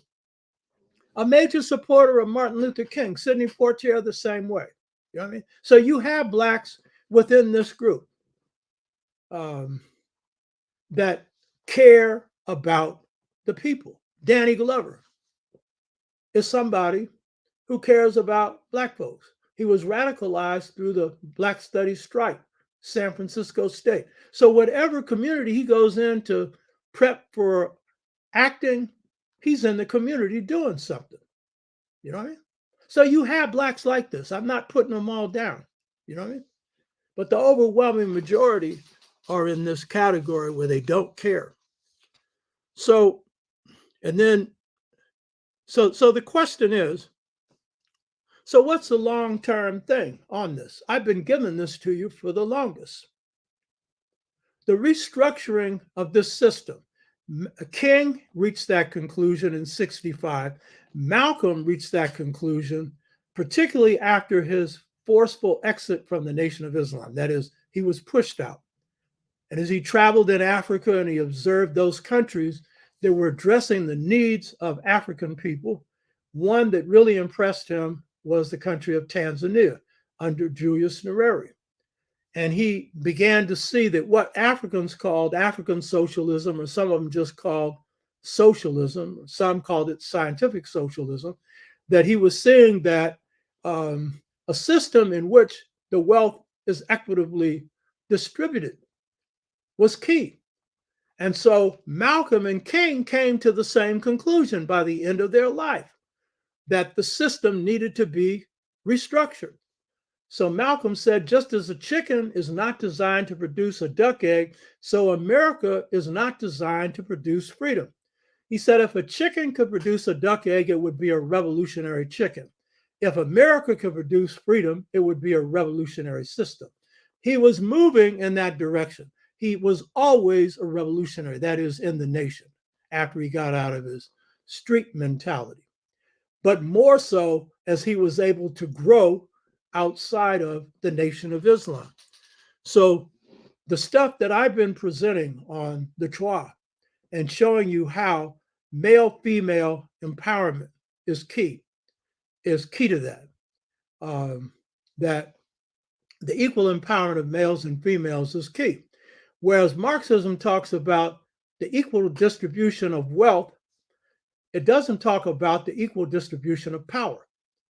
And particularly between males and females, because it doesn't question patriarchy. It doesn't even examine families seriously, other than Engels' examination of the state, the family, and private property, coming from the analysis of the Iroquois Confederacy. So this country needs to be restructured. I see here, what about land?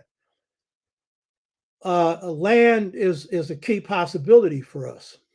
Restructuring doesn't change the question, or doesn't eliminate the land question. And the question is, under what circumstances could we gain land in this country to form a nation? And that's possible. But you're going to need a restructuring of that country and of this country. And if we form a nation of our own, it would have to be restructured at the beginning. Otherwise, we'll end up with what Africa has, an elite messing over us. So restructuring is key, but we need to go back to the best of our models. We've been too lazy. We rely on other analysis for it, and those analyses have not worked. The Chinese are pursuing capitalism as their path.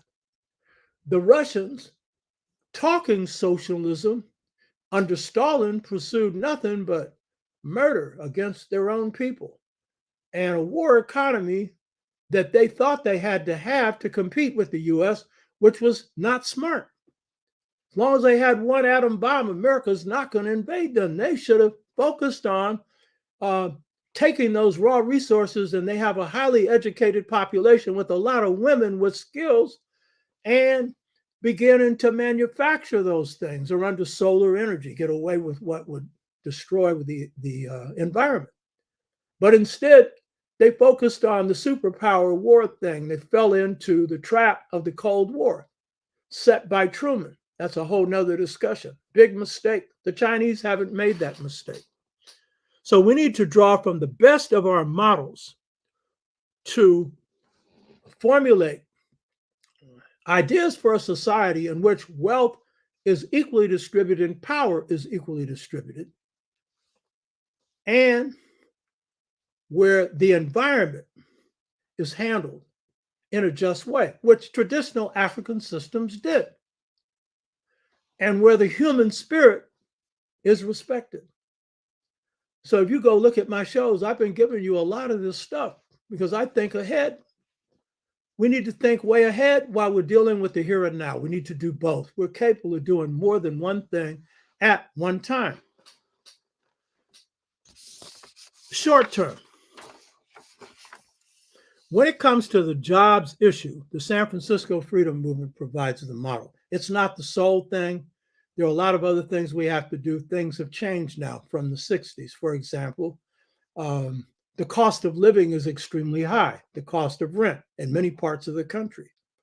So it's not just enough to have a job, it's got to be a good paying job. We busted open a lot of good paying jobs, but any job then was a good paying job because the cost of living was low. You could get an apartment for $150 a month. I had one at maximum $200 a month, 1,400 square feet, Victoria, for 10 years. You understand? You could do that. You can't do that now. A lot of homeless people are working, but they're not able to pay the rent. So that's a paradigm. That movement is a paradigm. And I'm going to tell you a couple of things about addressing the jobs issue for Blacks, which is a key point. It can't be addressed the way King addressed the issues around ending segregation and getting the right to vote. One big organization could come in, trigger a movement, pressure the government, and you get some results. It was hard, but that's essentially what happened. But when you're dealing with empowering Black people through putting food on their tables, through jobs, that's a movement. And that movement has to be built at the local level. You can have national organizations if you want, but those national organizations have to have chapters that are skilled in this. So you have to form alliances and coalitions with people in your community, and some of whom, if you're a nationalist, you don't even want to deal with. But the fact of the matter is, in certain kinds of campaigns, you'll have to deal with the Black church, for example. Though in most cases, you can win job campaigns without them. In some, you cannot. And so that depends on that. So it's an entrenched thing. You have to build unity in a community. Unity. You hear me? We had the San Francisco United Freedom Movement. All the major groups were under one house. That came together in 1963. Will Ussery, who was chair before me, came up with that idea. We had no disagreements among groups. Too many groups are at each other's throats. You got to kill the disunity. That's why the National Black United Front that needs to be revived isn't a Black United Front, because we could not build together the Nation of Islam, the All African People's Revolutionary Party, the National Black United Front, US organization, a whole bunch of groups that had come in to help form it. The egos were too big. It wasn't going to happen. And the only thing that an organization of organizations was going to become is a debating society. And that's what Farrakhan and Kwame Ture wanted. They wanted an assembly a couple of times a year where the leaders could come and address the state of Black America. That ain't no Black United Front. You got to be on the ground fighting for the needs of the people. So this requires entrenched work. The same thing with housing. You got to fight for low and moderate income housing. See, these are reforms, but these reforms are necessary. You got to reform in terms of, if you owned your own house, that's a reform. You want to give it up because it's a reform? If you got enough to eat, there's a reform in that. You want to give up enough food to eat. So that's what textbook revolutionaries taught. But check their walk. It ain't the same. Because if they're eating, then they're doing some of this reformist stuff, which is a precondition for overall change. The San Francisco Freedom Movement organized the whole community. You have to have a view of organizing that embraces the whole community. It doesn't take a lot of people to do it. And it's too bad the Black Panther Party that was right across the bay, and we were also in Oakland, but we didn't have a strong chapter there. We had a strong one in Berkeley. We had 37 chapters just in California. They didn't get the message. And I'm not saying that they shouldn't have dealt with the police. They did it, and they did it with courage. And they did a lot of good things, breakfast for children, health for children. But they didn't look at what we were doing to clean the clock. It went over their head, maybe because they were too young, because Huey was maybe 3 or 4 years younger than me. And I don't know if Bobby was around then, Bobby Seale, who was one of the best organizers in the Black Panther Party in the Oakland office. It's too bad they didn't look at us, because they would have had some ideas of how to win people over and how to win and not lose, you know? So I'm saying that that is not the sole answer, but it's a big part of it. And there's more to it. We got to build up a Black business base that's stronger, because it's weaker now. And we got to rebuild Black communities, and we got to rebuild families. So there's a whole host of things we're facing now we did not face then, that we've got to address. I don't live in the past, but if anything works from the past, I'll use it. And I don't care where it comes from. So we're prepared to train people in this if people are interested. But you got to come out of an organization. You got to be prepared to do something for your people, not just some individual. You know what I mean? Get into something that's producing change for your people. And I want to say the final thing is here, personal.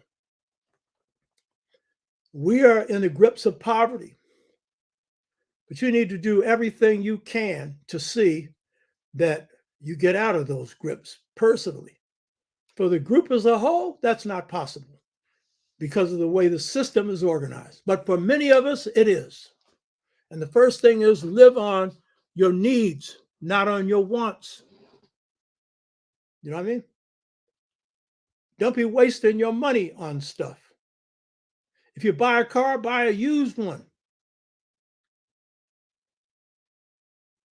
Build up your credit so you have good credit, but pay cash for whatever you get. And keep it limited. The one thing you should not restrict your expenditures on is food, because food is the basis for your health. Don't cut back on that. My wife, who's a chef, knows that's my philosophy, and it's certainly hers. I tell her, buy whatever you want, because I don't have to tell her as long as it's healthy, because it's going to be healthy. Take care of your health. You hear me? The 6-fold stages to mental freedom helps you free yourself from a lot of the stress and, internal oppression. We should be starting that soon. I got to see if we got 40 yet. Free your mind. That's a key part of this process. And get out of the stress. And the best way to get out of stress is to be as much in control of your life as you possibly can, because stress comes from things being out of control in your life and having a sense of personal empowerment. Put yourself in positions where you win, whatever it is you're doing in your life. You hear me? Love yourself. This is the key thing, and everything else will follow.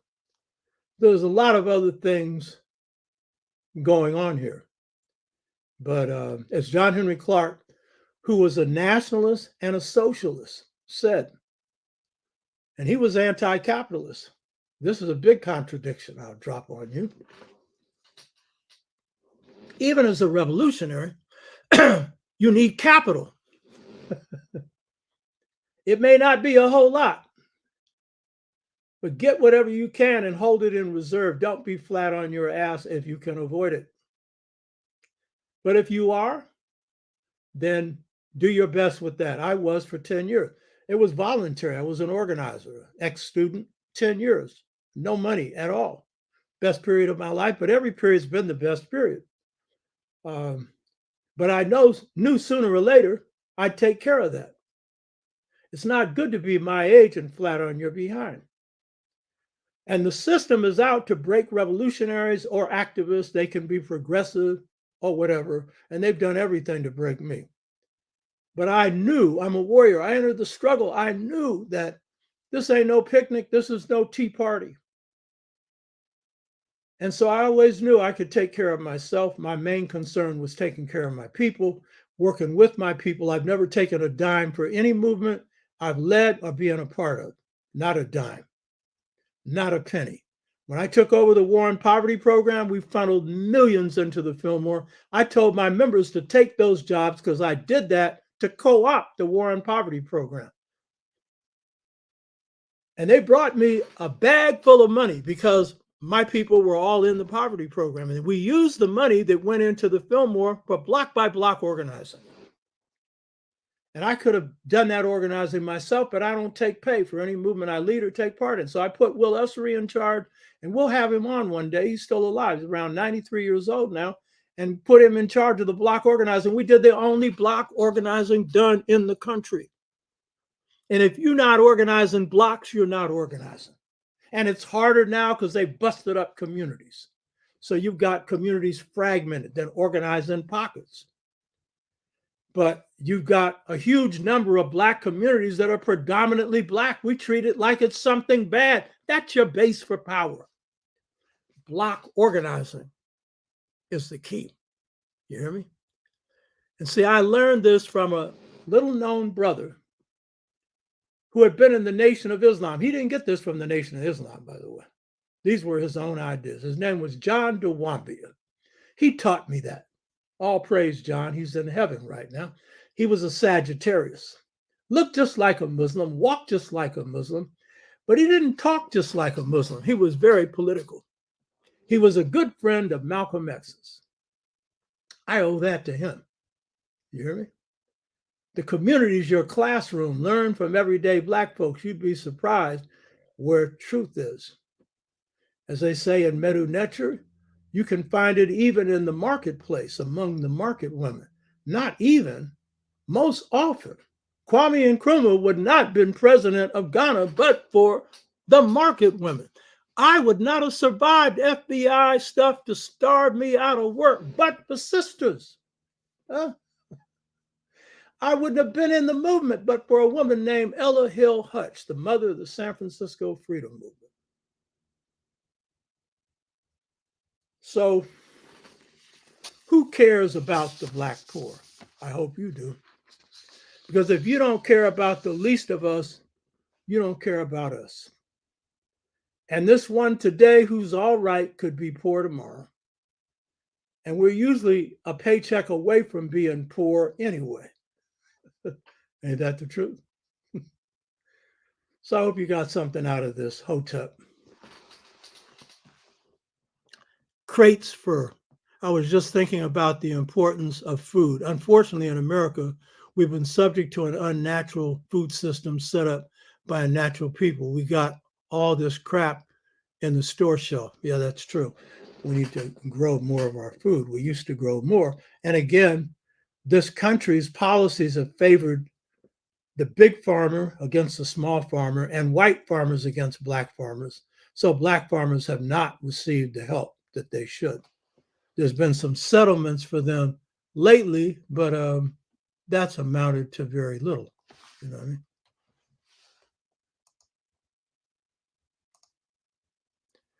So let me see what else is here. I hope some people got some comments and questions here.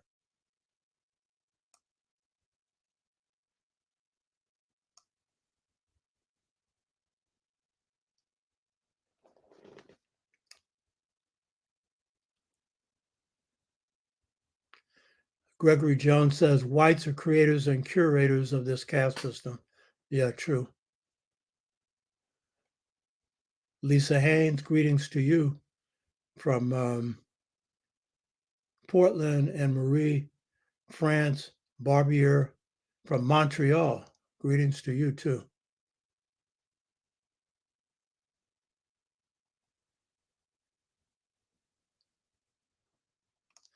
Brother Ugawa, Dr. Amos Wilson spoke about an agreement between the Black establishment and the white establishment, which essentially ended the civil rights movement. Can you speak on this? I know of no such agreement. You know, the civil rights movement was ended because it had been successful. And in the South, it had been successful in achieving. This is an activist perspective. This doesn't come from a book. I was on the ground. I could see it. I was a part of it. It came from them succeeding in achieving the right to vote and the ending of legal apartheid, legal segregation. So the problem in the South was what happened next King decided to move north, and his issue was to address the issue of economic inequality and stuff, but he didn't have a programmatic way to do that. His Poor People's Campaign ended up being the best he could do at that point, and he was killed before he could carry it out. So the real problem with the ending of the civil rights movement in the South, or Black freedom movement, was it split after that because SNCC, for example, you had people going in different directions. Some went in the direction of the slogan Black Power. Some went in the direction, like James Foreman, of socialism. Some went in the direction of the system. Some ended up in Congress, a few. John Lewis, for example. John Lewis became really a mouthpiece for the Democratic Party. He was a good person in SNCC, but he was frozen. He didn't grow past 65. He didn't get King's message of radical restructuring, though he loved King. So that was the problem in the South. In the North, the Northern movement had never really taken off because of the failure to address proper strategy and then proper organizing that would follow from that. But in a movement like, say, the San Francisco Black Freedom Movement, it ended in 65 because we had achieved our successes. We had defeated the economic power structure and we did other things. So then our move was to then move to form what became Pan-African People's Organization. And we moved from the mass movement organizing to institution building, building Black schools, providing food for our people, educating our people. There's a whole host of things. Pan-Africanism, supporting African liberation movement. So the point is, that's what really happened. It wasn't the Black establishment. Black establishment couldn't have ended it if they wanted to. Gregory Jones, Eurocentric capitalism. It doesn't matter what form it is, capitalism. Now, this form is one of the worst forms because Euro-American capitalism, because it's formed out of a genocidal system that was based on slavery as the base of its economy. So it is the most savage of the capitalisms, you know. There's a Japanese variety of capitalism. The Chinese have now developing their own variety. So each of them have their own features. At least the Chinese have taken a lot of poor people out of poverty. But Deng Xiaoping, who did the restructuring or the modernization of China that occurred in 30 years, he started in the 70s, in his 70s, he accepted the idea that there would be some billionaires. That was his trade-off for using the technology and everything else and building an economy that would go along capitalist lines with manufacturing plants and stuff fueled by goods that the Chinese were manufacturing for the West. So he took that as the exchange. And so you do have some very rich Chinese, but you also have a lot that have been pulled out of poverty. But in the end, the question is, what good is that going to do China in the end? Capitalism, what good? And you're seeing the government is making it harder and harder for small businesses to operate, including some big ones, because the state wants to have major control. That has to do with Chinese history and how emperors ran things. So there are varieties of capitalism, but they're all exploitative, but some more so than others.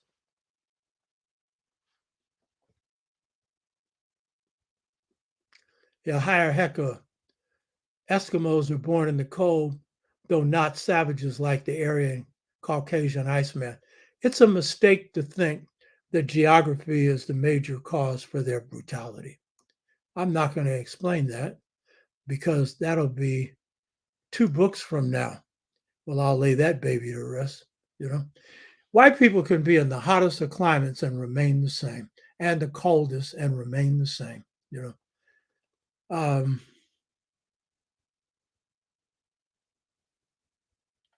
Wally, Make something. A people who make no thing of value are thought of as valueless. Make something.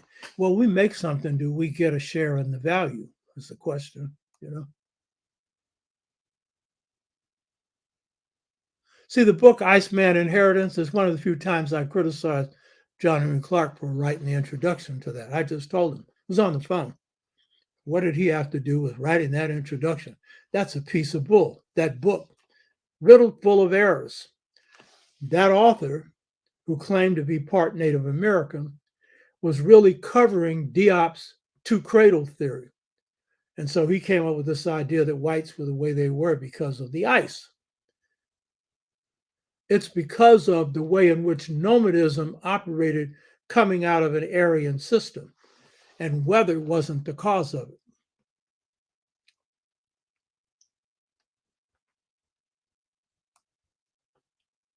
Brother Ugawa, can I suggest a book which describes a Southern court governing system? Yeah, when I write mine, I'll describe it. Chad Kenyatta, French and Indian War, Bishop Nat Turner's blood, the Low Creeks and Seminoles, rock hard. Okay, he's talking about Africans and Native Americans lining together, which produced the only successful slave revolt in the history of slavery was the Seminole Wars, which Africans and Native Americans took part in. And it was the only war that Native Americans won when they united with Africans. They won battles before, but they actually won the war in the Seminole African wars. You know, runaway blacks, runaway Native Americans. Wolf Manlou, projected amount of spending by blacks in 2024 is 1.3 trillion. Let that sink in. Yeah.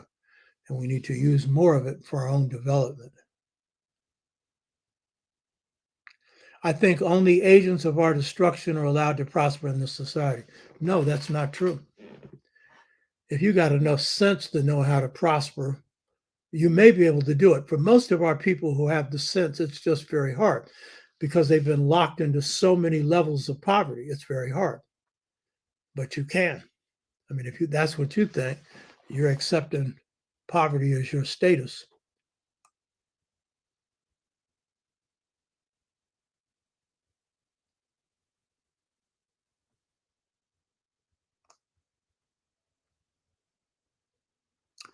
Wolf Manley was saying we need a radical revolutionary political party, not this neo-colonialism and neoliberalism. Yeah. And if you think you're all going to be assassinated, look at me. I'm still here. Hey, baby. You don't all go down to the gun, you know. Wolf Manlou, black neighborhoods here in Chicago, the few that remain, are in food deserts now. Yeah. And in a lot of those places, we could build our own places where we provide food, supermarkets, cooperatives.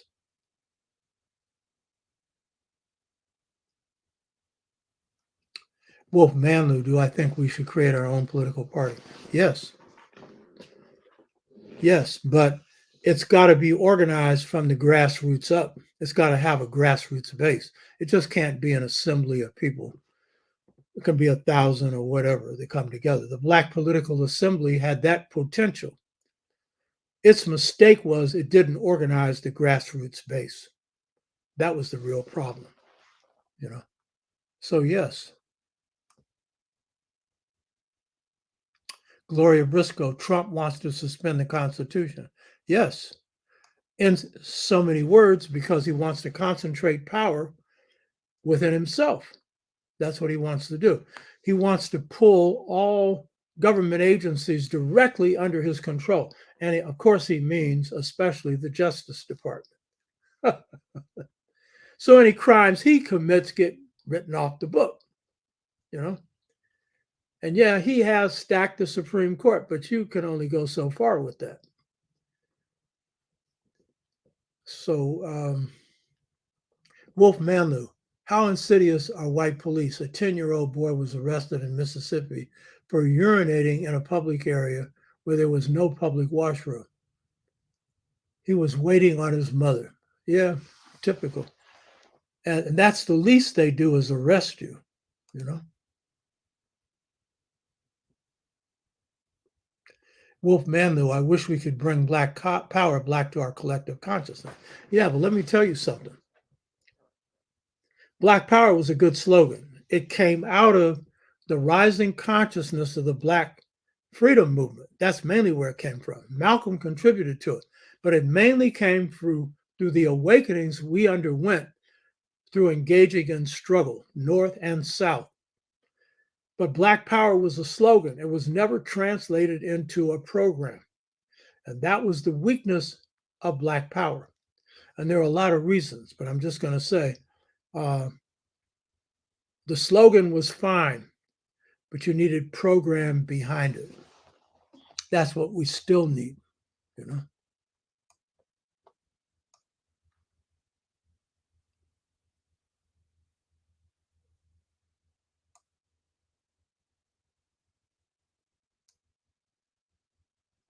Hi, Akeka.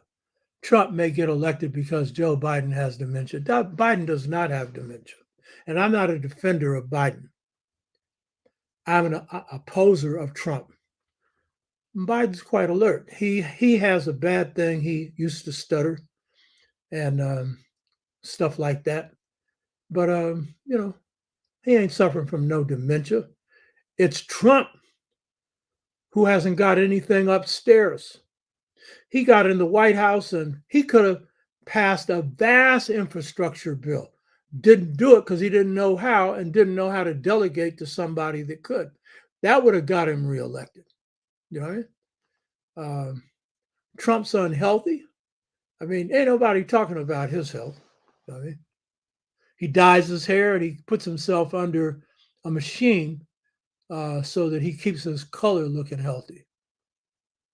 He eats hamburgers a lot. I mean, the guys, you want to talk about a picture of lack of health, it's him.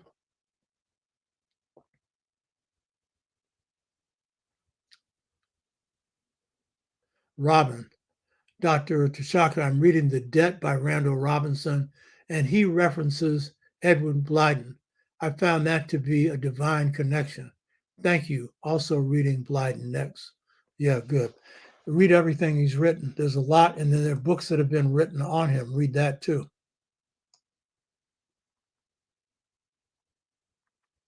Wolf Manlu. A homeless black man had a tent near my house. He died last week during that streak of 90s. How are people being shipped here getting housing, but black citizens can't? Yeah. And I should point out that Bill Clinton ended low income housing legislation. He just wrote it off the books. That was a part, again, of his neoliberalism. Whereas Ronald Reagan cut the budget for low income housing in half. And then you had the Democrats coming along and going all the way. So that's pressure that has to come from the grassroots to not only have that restored, but substantial amounts of money put into low and moderate income, particularly low income housing, so that it's available to the states and cities. And you have to have a way to put it directly into the hands of cities, because the states in control of whites will often divert it. So that's all part of what has to happen.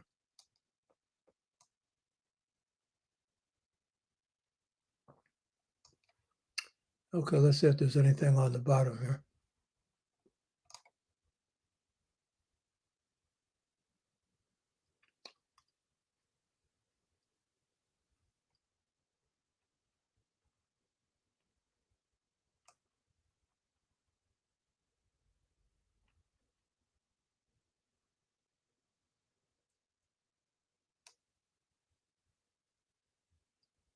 Ed Donaldson, Tammany Hall played a key role in New York politics during the Civil War and the New York draft riot.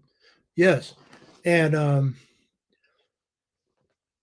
part of the Democratic Party, well, which was in the North, also supported the Civil War.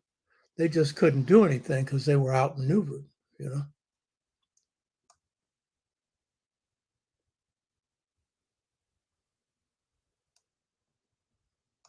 Terrain Donaldson. Thank you, Barbara, for the teachings. Does Professor Cornel West have a chance in getting the votes with Mississippi? There's a bigger question. Should he be running for office? And I know there's some people out here, they think the Democrats and the Republicans are exactly the same. And in certain respects, it's true. They're both war parties. And the good thing you can say about Trump is he didn't have a war during the 4 years he was in office. Not because he's anti-war, but because he is a nationalist concerned about building American power. Doesn't want to venture out into the world. But Cornel West supported another person for president in the campaign in which Hillary ran for office. And he had been a former core member, and he supported him against Hillary because Hillary's a neoliberalist. And Hillary supported the major programs that were not really good for Black people. But he, me, and many others say that a campaign by Cornel West could shift the election to Trump. And the reason is it's likely to be a close election. Cornel West has the capacity to generate a few million votes. That could make the difference in the outcome of the election. He's saying it won't. He knows darn well it could. And if you're looking at these opinion polls right now, they're showing you that. So that's a bad move. If he has to run in the primaries, don't run in the general election, but it'd be better if he didn't do either, because he has a ghost of a chance of being elected president. So Bernie Sanders, who he had supported for president, is opposed to him running. And he says, why? Because if Trump gets in a second term, it could be the end of democracy, or I would say the end of Republican government. So I think it's a bad idea, and Cornel West should know better. Because it's going to take everything to defeat Trump. Unless they lock him up and prohibit him from running. And I don't know if that's going to happen. So it's not a good idea, you know.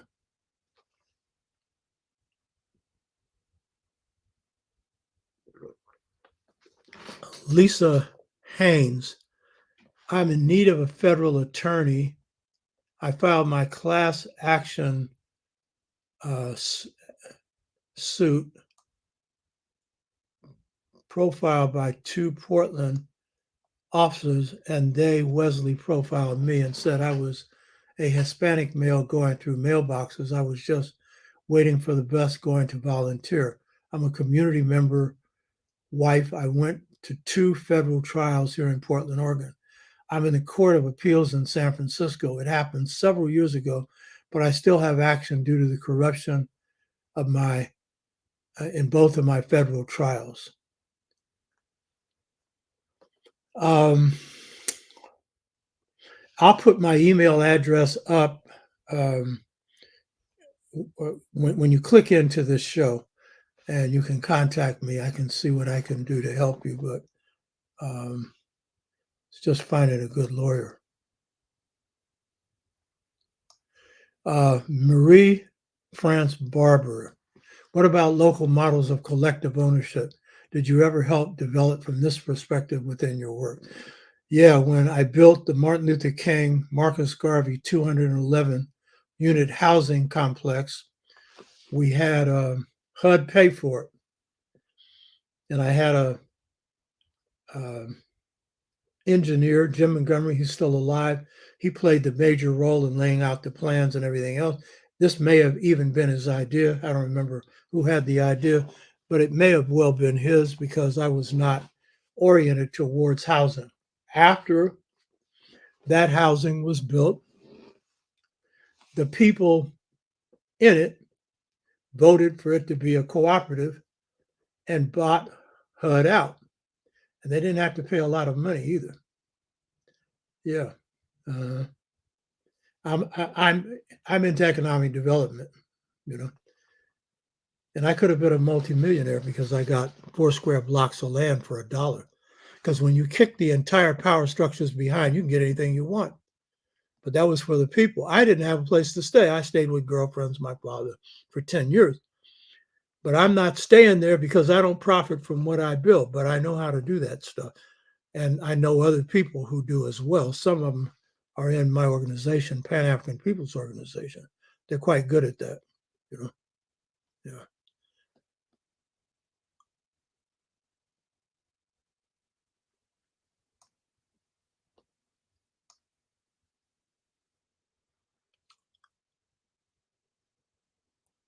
Chad Kenyatta Lee.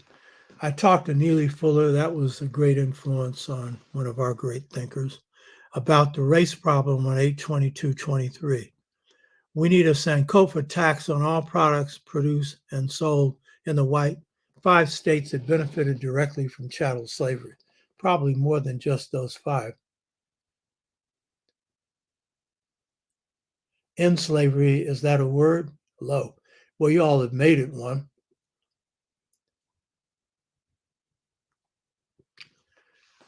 My written voice. I think Biden is bad enough to push voters towards Trump all on his own. Any black who's foolish enough to vote for Trump doesn't understand what they're doing.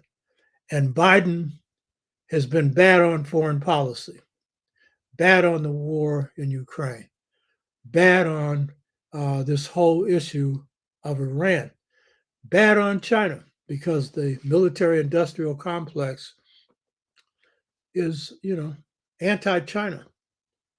His foreign policy is no good. Bad on deporting Haitians.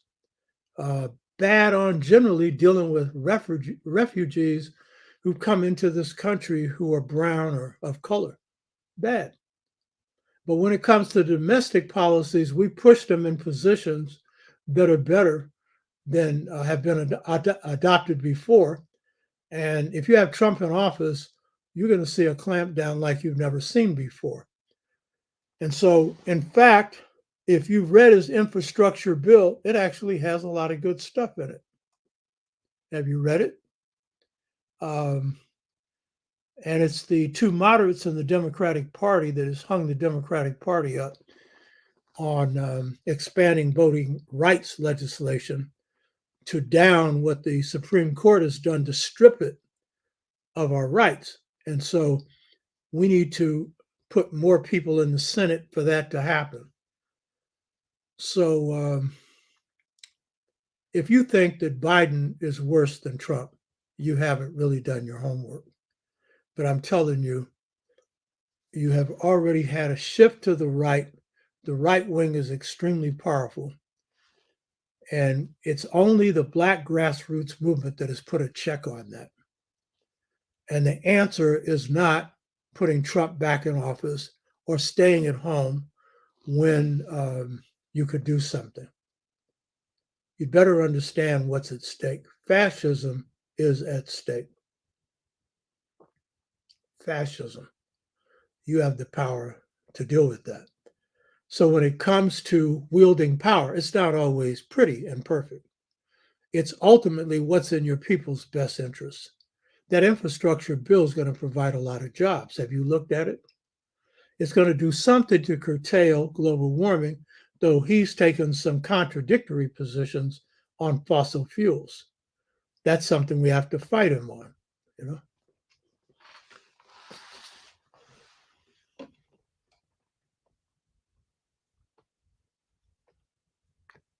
So Lisa Haynes is further talking about this, so email me and we can talk.